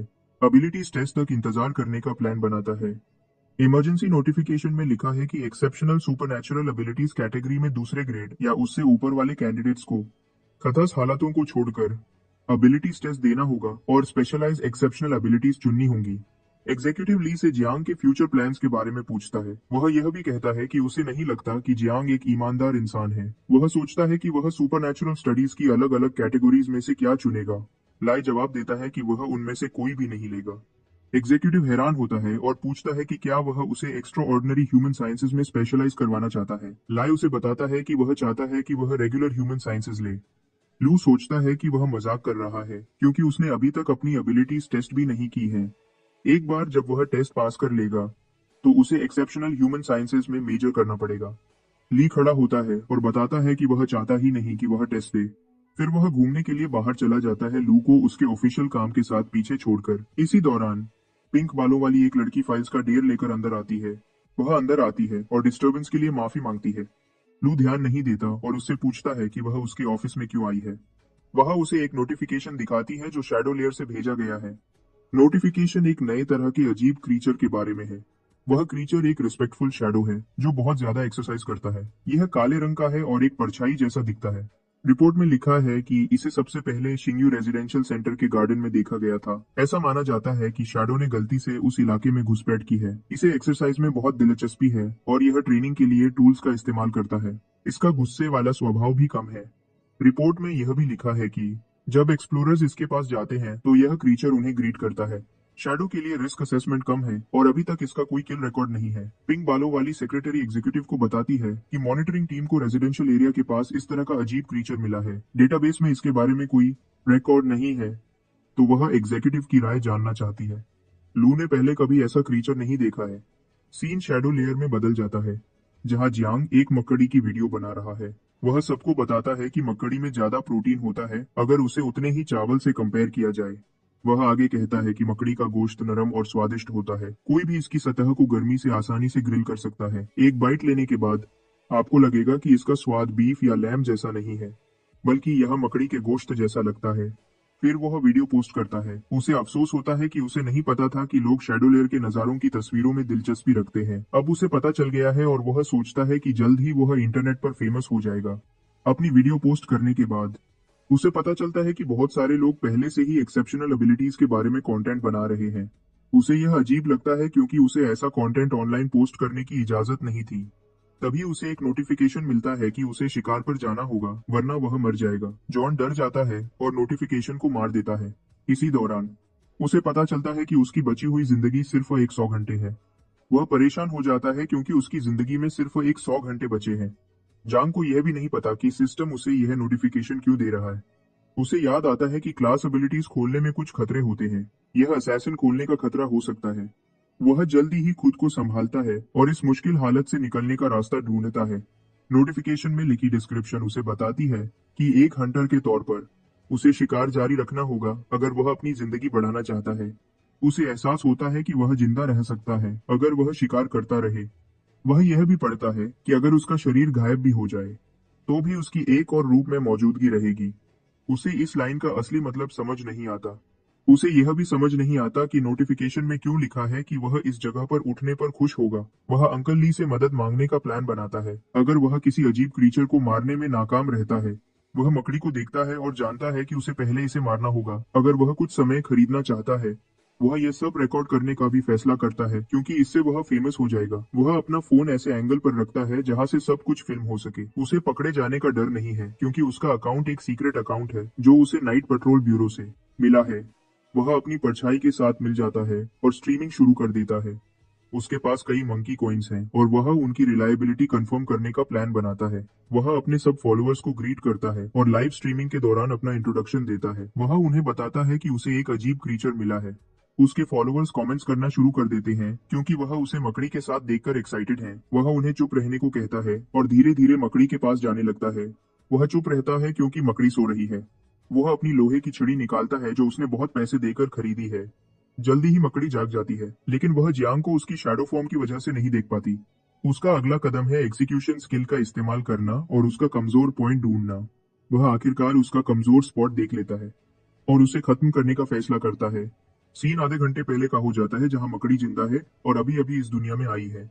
इसे इस दुनिया का माहौल बहुत पसंद आता है। अब इस जैसा कोई प्रेशर नहीं है और कोई दूसरे खतरनाक क्रीचर्स भी नहीं है। मकड़ी खुद को एक कमजोर क्रीचर समझती है और सावधान रहना चाहती है। उसे थोड़ी देर पहले उसी प्रजाति के एक अजीब साथी के साथ अपनी लड़ाई याद आती है। मकड़ी उस लड़ाई में जख्मी हो गई थी, लेकिन उसे एक अच्छा खाना मिल गया था। वह थोड़ी देर सोने का प्लान बनाती है अपनी ताकत वापस पाने के लिए। सोते हुए उसे एक लड़के से डिस्टरबेंस होती है और उसे पता चलता है कि वह उस पर हमला करने वाला है। लेकिन अजीब बात यह है कि वह लड़के को देख नहीं पाती। वह अपनी सोने की जगह बदल देती है, यह सोचकर कि यह जगह सुरक्षित नहीं है। इसी दौरान जोंग उसे लोहे की रॉड से मारता है और महसूस करता है कि उसके शरीर से शैडो पॉइंट्स निकल रहे हैं। उसे पता चलता है कि उसकी पूरी ताकत निकालने के लिए उसे कुछ खास पॉइंट्स पर मारना चाहिए। मकड़ी की सिर्फ 40% एचपी बची है क्योंकि उसका बहुत सारा खून बह गया है। जैंग एक और बार मारने का प्लान बनाता है, लेकिन उससे पहले उसे मकड़ी से मार पड़ती है। लेकिन उसे हैरानी होती है कि उसे दर्द नहीं होता। मकड़ी का बहुत खून बह रहा है और जिनोक को एहसास होता है कि यह उसके कमजोर पॉइंट पर सीधे हमले की वजह से है। फिर वह अपनी शैडो अटैक स्किल का इस्तेमाल करता है और हैरान होता है कि यह चोर की तरह अंधेरे में कैसे घुस जाती है। उसे एहसास होता है कि मकड़ी का सीधे सामना करने की जरूरत नहीं है। वह बस सही मौके का इंतजार कर सकता है और हमला कर सकता है। वह अपने आखिरी वार की तैयारी करता है और हंटर प्रे परस्यूट की सीन एक लड़की की तरफ बदल जाता है जो फोन पकड़े हुए है और एक ब्रॉडकास्ट देख रही है जिसमें एक आदमी अनाउंस कर रहा है कि नाइट पेट्रोल शहर के लोगों की हिफाजत कर रही है। वह व्यूअर्स को ग्रीट करता है और बताता है कि वह आज ड्यूटी पर है। उसका टॉपिक लो रैंकिंग अदर्स का कंस्ट्रक्शन है। लड़की अपनी फीड स्क्रॉल करती है और अगले लाइव ब्रॉडकास्ट पर जाती है। अगले ब्रॉडकास्ट में हरे बालों वाली एक लड़की दिखती है। वह सबको ग्रीट करती है और बताती है कि वह एक गली में एक छोटा रेस्टोरेंट विजिट कर रही है। लड़की हवा में अपनी टांगे उछालती है। वह अगले ब्रॉडकास्ट पर स्क्रॉल करती है। एक आदमी मानता है कि वह हाल ही में बिजी रहा है। एक और लड़की कहती है कि वह अपने परिवार की मदद कर रही है। एक बेड पर एक जैकेट, अंडरवेयर और एक मैगजीन है। एक और ब्लॉगर बताती है कि उसका लाइटर उसके लिए परिवार जैसा है। अगर वह उसे उठा नहीं पाती तो वह बर्बाद हो जाएगी। सफेद बालों वाली लड़की जो लाइव स्ट्रीम देख रही है बोर होने लगती है। वह शिकायत करती है कि हाल ही में कुछ भी इंटरेस्टिंग नहीं हुआ है। लेकिन अचानक उसे कुछ एक्साइटिंग मिलता है। वह जियांग का ब्रॉडकास्ट देखती है जहां वह खुद को नॉर्दर्न कैपिटल से यू के रूप में इंट्रोड्यूस करता है। स्क्रीन पर अजीब क्रीचर्स आसमान में उड़ते हैं और एक मॉन्स्टर एक छत से दूसरी छत पर उछलता है। वह तुरंत हैरानी से बैठ जाती है। वह एक्साइटेड हो जाती है और सोचने लगती है कि क्या वह मॉन्स्टर्स असली हैं या सिर्फ स्पेशल इफेक्ट्स। हमारा लड़का जो एलाइज यू के पास से स्ट्रीमिंग कर रहा है साइड में इशारा करता है और अपने पीछे के क्रीचर का इंट्रोडक्शन देता है। एक शैडो स्पाइडर, पहले रैंक का एक पुराना भूत, सबसे कमजोर तरह का अदर। स्क्रीन पर कमेंट्स की बारिश हो जाती है। कुछ लोग यू के लुक्स की तारीफ करते हैं, उसे हैंडसम और कूल कहते हैं। दूसरे अपनी परेशानियों की शिकायत करते हैं। एक लड़की सोचती है कि काश उसके पास उसे गिफ्ट्स खरीदने के लिए और पैसे होते। कमेंट्स को इग्नोर करते हुए यू बताता है कि मकड़ी पर लगी बेड़ियां इतनी डरावनी आवाजें पैदा करती हैं जो आम लोगों को कभी नहीं सुननी चाहिए। सफेद बालों वाली लड़की कमेंट्स पर गुस्सा करती है और परेशान हो जाती है। वह कमेंटर्स को बेवकूफ कहती है, उनके ऑनलाइन बदतमीजी वाले बर्ताव की आलोचना करती है। काश उनके माँ बाप देख पाते कि वह क्या पोस्ट कर रहे हैं। फिर वह अचानक रुक जाती है और जल्दी से अपना मैसेज टाइप करना शुरू कर देती है। यू एक शैडो में बदल जाता है और अंधेरे में गायब हो जाता है। लड़की शॉक्ड हो जाती है। वह सोचती है कि क्या वह सच में कोई एक्सेप्शनल इंसान है। इससे वह मुस्कुरा देती है क्योंकि उसे एहसास होता है कि चीजें और इंटरेस्टिंग हो रही हैं। यूरी मकड़ी के पीछे दिखता है और उस पर एक मेटल रॉड फेंकता है। मॉन्स्टर दर्द से दहाड़ता है और अपनी पिछली टांगों पर खड़ा हो जाता है। जमीन से एक चमकदार लाल बीम निकलता है जो मकड़ी को चीरता हुआ निकल जाता है।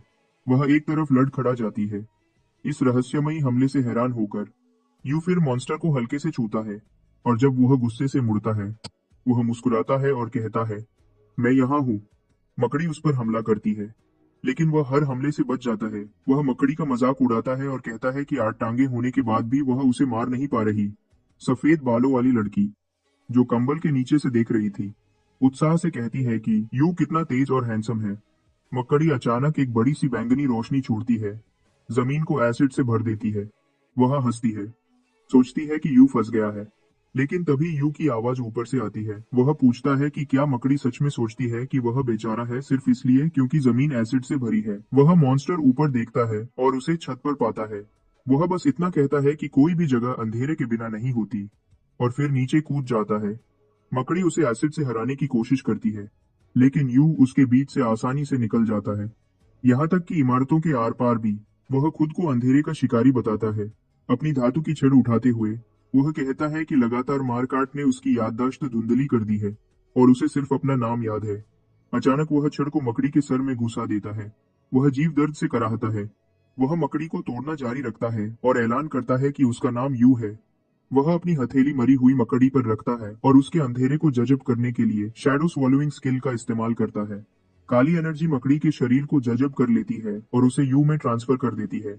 सफेद फहीते उसके चारों तरफ लपेट जाते हैं, एक बहता हुआ सफेद चोगा बनाते हुए। वह जानता है कि शिकार खत्म हो गया है। ब्रॉडकास्ट देखने वाले लोग हैरान हैं। उन्हें लगता है जैसे वह कोई सुपर हीरो मूवी देख रहे हैं। कुछ तो उसके प्यार में भी पड़ जाते हैं। वह लड़की उत्साह से अपना फोन अपनी छाती से लगा लेती है। उसने इतने समय से इतना रोमांचक कुछ नहीं देखा था। वह जल्दी से उसकी प्रोफाइल देखती है।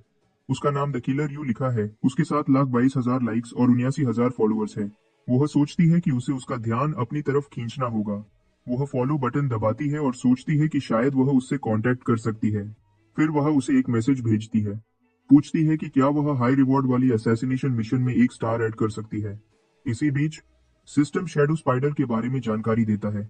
यह पहले लेवल का मिडिल रैंक का जीव था, जो एक पुरानी डीमन जाति का हिस्सा था। उसके शरीर के निशान उसकी ताकत बताते हैं। जितने ज्यादा वह मुश्किल होते हैं, उतना ही ज्यादा वह प्रदूषण फैलाता है। उसे ज्यादा देर तक देखना खतरनाक है। मकड़ी की एबिलिटीज में एसिड नेट और पुराना डीमन करप्शन शामिल है।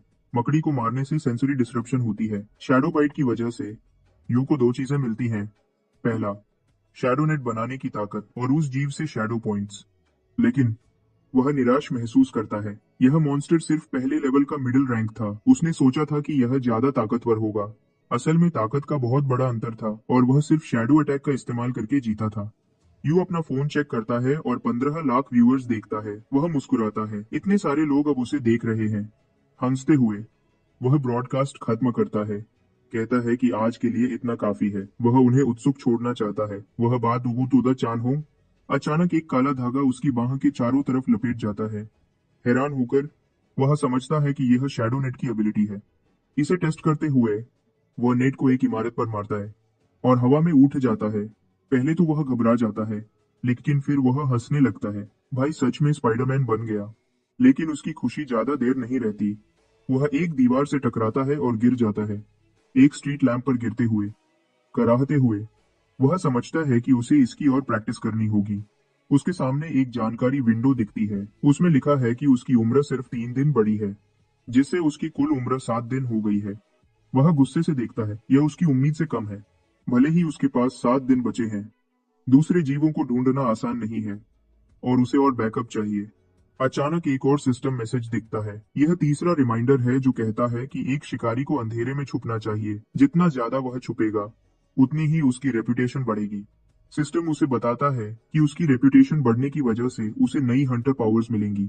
अब वह अपने टारगेट को मार्क कर सकता है, जिससे कमजोर पॉइंट्स ढूंढना आसान हो जाएगा। सिस्टम बताता है कि वह दुश्मनों को उनके डर और दूसरी नेगेटिव इमोशंस के हिसाब से मार्क कर सकता है। लेकिन एक मार्क की अवधि सिर्फ 1 सेकंड है। जैसे जैसे उसकी रेपुटेशन बढ़ेगी, यह समय भी बढ़ेगा। हर मार्क में एनर्जी लगती है और उसकी जगह भी पता चल जाती है, इसलिए उसे ध्यान से इस्तेमाल करना होगा। इसके अलावा जब वह एक मार्क टारगेट का शिकार करता है, तो उसे एक्स्ट्रा एजिलिटी और ताकत मिलती है। अगर वह उनका शिकार सफलता से करता है, तो उसकी कोई एक एट्रीब्यूट या एबिलिटी बेहतर हो जाएगी। मार्किंग के अलावा शिकार में एनर्जी नहीं लगती, लेकिन क्योंकि शिकार का समय मार्क की अवधि से जुड़ा है, उसे शिकार के समय अपने टारगेट को जल्दी मारना होगा ताकि उसकी नेगेटिव रेपुटेशन या स्टेटस बढ़ सके। मैसेज पढ़ने के बाद वह अपना सर खुजाता है। उसे समझने की कोशिश करता है। वह सोचता है कि क्या अथॉरिटी अब अनब्लॉक हो गई है और वह आदमी कब फेमस हुआ। व्यूअर्स की संख्या देखकर वह सोचता है कि अचानक मिली यह अटेंशन लाइव ब्रॉडकास्ट की वजह से हो सकती है। अगर ऐसा है, तो वह दूसरों का शिकार करने और सब्सक्राइबर्स बढ़ाने और नई एबिलिटीज ढूंढने का फैसला करता है। इस तरीके से वह सोचता है कि उसकी ताकत और स्किल्स दोनों बेहतर हो जाएंगी। खुद को और आगे बढ़ाने के लिए पक्का इरादा करके वह आज और ज्यादा कोशिश करने का फैसला करता है। अचानक उसे एक लाल निशान दिखता है और वह सोचने लगता है कि यह क्या हो सकता है। जब वह आसपास देखता है, तो उसे एक बहुत बड़ा बैंगनी मॉन्स्टर दिखता है जिसकी पीठ पर कांटे हैं, जो एक इमारत के पीछे खड़ा है। उत्साह से भरकर वह खुशी से चिल्ला उठता है। समझता है कि उसे वह मिल गया है। बिना किसी झिझक के वह लैंटर्न से कूदता है और जमीन पर उतरता है। शिकार शुरू करता है। उसकी मुस्कुराहट और बढ़ जाती है, थोड़ी पागल जैसी लगती है। सीन एक अपार्टमेंट बिल्डिंग में बदल जाता है, जहां हमारे लड़के को चेहरे पर एक तेज चोट लगती है। चोट की ताकत से वह उछल पड़ता है, अपना गाल पकड़ता है और दर्द से चिल्लाता है। यह हमला याओ की तरफ से आता है, जो उसके ऊपर खड़ी है। पूछती है कि क्या हो रहा है और इस बार वह किससे लड़ रहा था। उसके जवाब का इंतजार किए बिना वह एक डिसइंफेक्टेंट निकालती है और उसके जख्म पर कॉटन लगाती है। वह उसे शांत करने की कोशिश करता है, जोर देकर कहता है कि वह हीरो बनने वाला है और वह नहीं समझेगी। ये सुनकर वह उससे पूछती है कि क्या वह किसी ऐसे हीरो को जानता है जो हर दिन चोटों से भरा रहता है। वह उसे कहती है कि वह बस दिखावा कर रहा है बिना किसी असली स्किल के, उसे बहस करने का मौका दिए बिना। वह उसकी नाक में कॉटन घुसा देती है, चेतावनी देती है कि उसे ऐसी चीजों में नहीं पड़ना चाहिए जब तक उसके पास सही स्किल्स न हो। वह गुस्से से अपने दांत पीसता है लेकिन फिर मुड़ जाता है। कॉन्फिडेंस से कहता है कि वह अपने जख्मों को सेकंड्स में ठीक कर सकता है। अपनी शैडो फॉर्म का इस्तेमाल करके उसने साफ किया कि उसने उसे एक्टिवेट नहीं किया था ताकि उसे उसकी मदद करने का मौका मिले। उसका चेहरा उत्सुकता में बदल जाता है जब वह उससे पूछती है कि उसका क्या मतलब है। बात बदलने की कोशिश करते हुए वह एक पानी की बोतल पकड़ता है और सुझाव देता है कि वह इसके बजाय एक मूवी देखे। वह आम तौर पर जवाब देती है कि देखने के लिए ज्यादा कुछ खास नहीं है। जब वह अपना फोन उठाती है और कुछ मूवी टाइटल्स देखती है तो वह बताती है कि एक यूट्यूबर ने हाल ही में बहुत ध्यान खींचा है। उसका चेहरा शर्म से लाल हो जाता है जब वह यह बात करती है। उसकी रिएक्शन देखकर वह उससे यूट्यूबर के बारे में पूछता है, सीधा जवाब दिए बिना। वह अपना फोन ऊपर करती है और उसे स्क्रीन देखने को कहती है। उसके हैरान होने पर वह अपनी ही शैडो को देखता है जो खुद को यूं बता रही है, एक मेमोरी लॉस असैसिन जो अंधेरे से आया है। यह नजारा उसे चुप कर देता है, जिससे वह अपने पानी पर फंस जाता है और खांसने लगता है। जोड़ ईगर की बूढ़ी हरकी बीसीगर की हरकर परेशान होकर वह पूछती है कि क्या वह ठीक है। सोचती है कि क्या वह सच में इतना हैरान है। खुद को संभालने की कोशिश करते हुए वह जल्दी से उसे यकीन दिलाता है कि कुछ गलत नहीं है। फिर झिझकते हुए पूछता है कि क्या वह इसे देख रही थी। वह उत्साह से हाँ करती है, कहती है कि वह इसे 2 दिन से फॉलो कर रही है। वह ब्लॉगर जल्दी ही ऑनलाइन सबसे पॉपुलर और अलग इंसान बन गया है। बेचैन महसूस करते हुए वह अपना सर खुजाता है और पूछता है कि क्या यह सच में सच है, जबकि यह आइडिया रोमांचक लगता है। वह सोचता है कि क्या ऐसे कंटेंट को पब्लिक में पोस्ट करने से कानूनी मुश्किल हो सकती है। यह समझकर कि उसने कितनी जल्दी अटेंशन पाई है, वह नाइट पेट्रोल के उसे पकड़ने के बारे में चिंता करने लगता है। उसकी घबराहट देखकर वह उसे सलाह देती है कि वह जो जानता है उसके बारे में चुप रहे। वह उसे यकीन दिलाती है कि उसकी मौजूदा हालत का पब्लिक परसेप्शन पर ज्यादा असर नहीं पड़ता, इसलिए सब ठीक होना चाहिए। इसके बजाय वह सुझाव देती है कि वह कुछ म्यूटेंट्स के साथ एक असली लड़ाई देखे। वह उसका हाथ पकड़ती है और करीब आती है, उत्साह से पूछती है कि क्या उसे लगता है कि वह ब्लॉगर कूल है। वह जोर देती है कि उसे उससे प्रेरणा लेनी चाहिए। शर्मिंदा महसूस करते हुए वह चुप रहता है, फोन स्क्रीन को घूरता रहता है। वह जोर देती रहती है कि वह एक और वीडियो देखे, बताती है कि एक और ब्लॉगर ने उसकी रिकॉर्डिंग्स का एनालिसिस करना शुरू कर दिया है। उसकी उत्सुकता देखकर वह हल्का सा मुस्कुराता है। फिर अचानक वह उसकी तरफ मुड़ती है और पूछती है कि क्या उसे लगता है कि वह भी फेमस हो सकती है। वह उसकी नजर से बचकर मजाक में पूछता है कि क्या वह खुद को जेकेटी पहनकर बाहर रिकॉर्ड करना चाहती है और शैडो लेयर में डांस करना चाहती है। वह उसे दफा होने को कहती है और कहती है कि वह बस सुपरनैचुरल के बारे में बताने वाले वीडियोस रिकॉर्ड कर सकती है। यह सुनकर वह उससे पूछता है कि क्या वह सच में सोचती है कि वह सिर्फ कुछ जानकारी पढ़कर एक्सपीरियंस नाइट पेट्रोल सीनियर से मुकाबला कर सकती है। वह आगे कहता है कि अगर वह ऐसे कपड़ों में बाहर निकलती है तो स्टॉकर्स उसे आसानी से ट्रैक कर लेंगे। इस पर वह गुस्से से देखती है और उसे एक धमकी भरी नजर देती है। वह उसकी तरफ इशारा करता है और कहता है कि वह पिछली बार हार गया था। वह हैरान हो जाती है और उससे पूछती है कि उसका क्या मतलब है। उसके जवाब देने से पहले वह अचानक उसके पीछे दिखती है, उसकी पीठ पर बंदूक रखते हुए। सख्ती से वह पूछती है कि क्या वह किसी का पीछा करते हुए जख्मी हुआ है।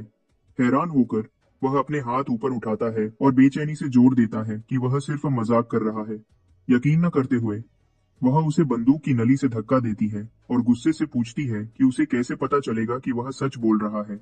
वह हालत को शांत करने की कोशिश करता है, उसे ऑफिसर कहकर और छुट्टी मांगता है, लेकिन वह पक्के तौर पर मना करती है। उसे उठने और खाना बनाने का हुक्म देती है। थका हुआ वह सोफा पर गिर जाता है और अपने पर्सनल मैसेजेस खोलता है। आखिरकार वह चली गई है। जैसे ही वह आराम करता है कुछ उसका ध्यान खींचता है। वह नए मैसेजेस की बारिश देखता है जिसमें लोग पूछ रहे हैं कि वह कौन है और उसके वीडियोस क्यों पोस्ट हो रहे हैं। कुछ पूछते हैं कि क्या वह नाइट पेट्रोल से जुड़ा है या सब कुछ नकली है। दूसरे जानना चाहते हैं कि क्या और तस्वीरें हैं या फुटेज एडिटेड है। इन सब मैसेजेस के बीच वह देखता है कि कुछ लोग उसका जिक्र कर रहे हैं और कह रहे हैं कि रियल डील नाम के एक आदमी ने उसे अभी अभी एक्सपोज किया है। यह उसे उत्सुक करता है और वह उसके चैनल पर जाता है। वह लिंक पर क्लिक करता है और अचानक एक बूढ़े आदमी को अपने चैनल पर ब्रॉडकास्ट करते देखता है।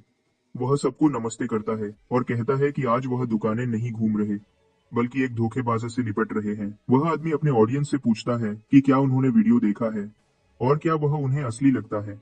वह उन्हें बताता है कि वह पहले वीडियो देखेंगे और फिर उसे कंप्यूटर पर फ्रेम बाय फ्रेम एनालाइज करेंगे। यह वही वीडियो है जिसमें यू मकड़ी से लड़ रहा है। वह बूढ़ा आदमी वीडियो को एक खास फ्रेम पर रोकता है और ऑडियंस से पूछता है कि क्या वह दोनों फ्रेम्स के बीच की डिसकंटिन्यूटी देख सकते हैं। इसका मतलब है कि वीडियो एडिटेड है। फिर वह बैकग्राउंड की तरफ इशारा करता है और बताता है कि उसे भी एडिट किया गया है ताकि अनरियलिस्टिक पार्ट्स को छुपाया जा सके। यू हैरान है क्योंकि यह आदमी तो एक फूड ब्लॉगर होना चाहिए जो अलग अलग रेस्टोरेंट्स में जाकर रिव्यूज देता है। वह सोचता है कि यह उसकी पॉपुलैरिटी का फायदा क्यों उठा रहा है। उसने तो वीडियो से सिर्फ कुछ शर्मनाक सीन्स काटे थे और उसे इसके लिए क्रिटिसाइज किया जा रहा है।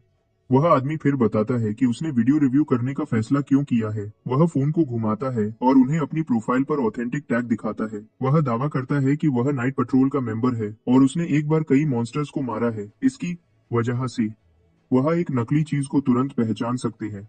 लेकिन वह जल्दी ही दूसरी बात पर चले जाते हैं। यू अपने फोन पर कमेंट बटन दबाता है और देखता है कि यूजर्स मैसेजेस से चैट को भर रहे हैं। कुछ लोग फुटेज के नकली होने पर शक करते हैं, पूछते हैं कि शैडो लेयर जैसी चीज कैसे बनाई जा सकती है। दूसरे सोच रहे हैं कि अगर वीडियो असली है तो उसे एडिट करने की क्या जरूरत है, क्या पूरी कहानी शुरू से ही झूठी थी। कुछ लोग वीडियो को सीधे नकली कहने से मना करते हैं, जबकि दूसरे कुछ चीजों में प्रॉब्लम्स बताते हैं। एक कमेंटर कहता है कि वह नाइट पेट्रोल पर ज्यादा भरोसा करते हैं। यू मुस्कुराता है, सोचता है कि वह सब बेवकूफ हैं जो कुछ भी समझ नहीं पाते, लेकिन उसे यकीन है कि एक दिन वह सच जान जाएंगे। सोफा से उठकर वह अंगड़ाई लेता है और कहता है कि अगर वीडियो सच में नकली है तो अब दूसरों का शिकार शुरू करने का समय आ गया है। लेकिन उससे पहले उसे उस बूढ़े ब्लॉगर को सबका सिखाना होगा। वह शैडो लेयर में वापस जाने का फैसला करता है और उन सब टाइटल्स के बारे में सोचता है जो वह अपने नए वीडियो में ऐड कर सकता है। शैडो रेल्म में पहुंचने के बाद वह एक मिनी कैमरा निकालता है और उसे अपनी जैकेट पर लगाता है। वह देखता है कि जीवों की संख्या पिछले दिन से कम लगती है।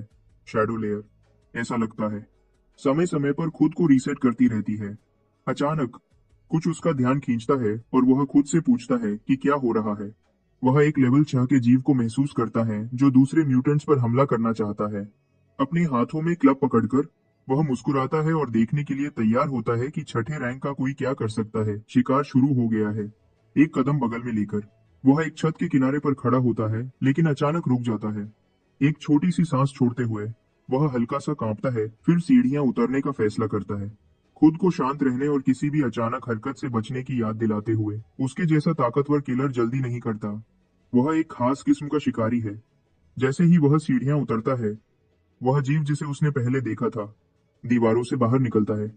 एक तेज गरज के साथ वह रुकता है और टारगेट पर एक निशान लगाता है, जिससे जीव के सामने एक जादुई घेरा दिखता है। वह मॉन्स्टर तुरंत सतर्क हो जाता है। यह देखकर उसे लगता है कि सब कुछ प्लान के मुताबिक चल रहा है। मार्क टारगेट को एक गहरा, समझ से परे डर महसूस होना चाहिए। वह देखता है कि वह मॉन्स्टर एक दूसरे जीव से बहुत मिलता जुलता है जिससे वह पहले मिला था, एक जिसके पास जानलेवा ब्लेड्स थे। वह सोचता है कि क्या यह इवॉल्व हो गया है। फिर वह कहता है कि इससे कोई फर्क नहीं पड़ता क्योंकि उसके साथ भी वैसा ही बदलाव हुआ है। बिना किसी झिझक के वह छठे स्टाफ टेक्निक का इस्तेमाल करता है, अपनी ब्लेड चलाता है और मॉन्स्टर के सीधे पेट में मारता है। जीव का ब्लड लेवल 45% तक गिर जाता है, जिससे वह तुरंत सतर्क हो जाता है। एक कदम पीछे लेकर वह हवा में ऊंचा उछलता है और शिकार शुरू करता है। सिस्टम तुरंत बताता है कि mark and Hunt ability activate हो गई है, जिससे उसकी ताकत और एजिलिटी थोड़े समय के लिए बढ़ गई है। इसकी अवधि 1 सेकंड है और अगर वह इस समय के अंदर टारगेट को मार देता है तो उसे एक्स्ट्रा रिवॉर्ड्स मिलेंगे। वह एक बार फिर अपने हथियार से मॉन्स्टर पर हमला करता है, लेकिन वह हमले से बच जाता है और वह उसके पीछे वाली इमारत से टकराता है। एक तेज रोशनी आसपास को रोशन कर देती है। वह हैरान होकर पीछे देखता है कि मॉन्स्टर पूरी तरह से ठीक है। हैरान होकर वह इमारत की दीवार से धक्का देता है और उसका पीछा करना जारी रखता है। आखिरकार वह सीधे जीव के सामने उतरता है, जो एक अजीब सी चीख निकालता है। अपने अंगों को अलग अलग दिशाओं में हिलाता है, उसे डराने की कोशिश में। वह एक पल के लिए झिझकता है, इससे पहले कि मॉन्स्टर अचानक अपना मुंह खोलता है और एक अजीब सी आवाज निकालता है। यू का सर चकराने लगता है और वह सोचता है कि क्या म्यूटेंट उस पर मेंटल अटैक्स कर रहा है। मॉन्स्टर अचानक उसे काट देता है और वह हमले को रोक नहीं पाता। वह अपना गला साफ करता है पास में उतरता है और अपने हाथों को देखता है। समझता है कि मॉन्स्टर काफी ताकतवर है। वह देखता है कि उसका ब्लड लेवल 66% से कम हो गया है, क्योंकि उसने एक ही हमले में 34% खो दिया है। जैसे ही मॉन्स्टर उस पर फिर से हमला करता है, वह जल्दी समझता है कि उसके हमले बहुत ताकतवर है और उसे एक स्ट्रैटेजी बनानी होगी। म्यूटेंट उसको मारने की कोशिश करता है, लेकिन वह उसके सब हमलों से बचने लगता है और उसे चिढ़ाता भी है। उनके बीच लड़ाई तेज हो जाती है। पूरा इलाका जोर जोर से गूंजने लगता है। वह मॉन्स्टर आगे बढ़ता रहता है और अचानक उसके बिल्कुल सामने रुक जाता है। वह अपने मुंह से अजीब चीजें निकालता है, लेकिन जियांग कहीं दिखाई नहीं देता। जब मॉन्स्टर उसे परेशानी में ढूंढता है, हमारा लड़का इस मौके का फायदा उठाता है। वह आगे बढ़ता है और उसे बेवकूफ कहता है, क्योंकि वह उसकी चाल में फंस गया था। वह सोचता है कि इस क्रीचर के बदलने के बाद भी उसकी ताकतें नहीं बदली हैं। यह अभी भी उसका इलाका है और आज यह मॉन्स्टर जीत नहीं पाएगा। यह सोचकर वह कई हमले करता है, क्रीचर को कई बार मारता है। मॉन्स्टर दर्द से चिल्लाता है, लेकिन उस पर कोई असर नहीं होता। वह उसे हमला करने का कोई मौका नहीं देता और अपना हमला जारी रखता है। धीरे धीरे उसके मुक्के म्यूटेंट के चेहरे पर दरारें डालने लगते हैं। वह हवा में उछलता है और आखिरी वार करने से पहले रुक जाता है। वह हैरानी से म्यूटेंट के चेहरे को दोबारा देखता है। जब वह देखता है कि नाइट पेट्रोलमैन उसे वापस देख रहा है, उसे अपनी आंखों पर यकीन नहीं होता, क्योंकि उसके सामने वाले आदमी को नाइट पेट्रोलमैन ले गया था। जैंग सोचता है कि वह इस रूप में क्यों बदल गया है। मॉन्स्टर एक बहुत तेज आवाज में गुर्राता है और उसे उसके ख्यालों से बाहर निकालता है। बेचैन होकर वह जल्दी से पीछे हट जाता है। बिना सोचे वह क्रीचर पलटता है और उल्टे दिशा में भाग जाता है। जिंग उसे रुकने के लिए चिल्लाता है और तुरंत उसका पीछा करता है। कहता है कि वह सिर्फ बात करना चाहता है। कुछ देर तक दौड़ने के बाद वह धीरे हो जाता है। सांस लेने के लिए हांफता है। उसका दिमाग तेजी से चलता है। यह समझने की कोशिश करता है कि अभी क्या हुआ। सिस्टम की आवाज उसके दिमाग में गूंजती है। उसे बताती है कि उसने अपने शिकार को ढूंढ लिया है। अभी भी खड़ा हुआ, वह एक और सिस्टम नोटिफिकेशन पढ़ता है, जिसमें लिखा है कि उसका शिकार लगभग सफल था, लेकिन उसका शिकार आखिरी पल में गायब हो गया, जिसके कारण कोशिश नाकाम रही।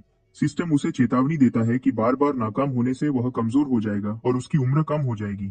अंदर ही अंदर वह जानता है कि सिर्फ लगातार शिकार करने से ही वह मजबूत होगा। यही एक तरीका है जिससे वह मौत पर भी ताकत और अधिकार पाएगा। फिर भी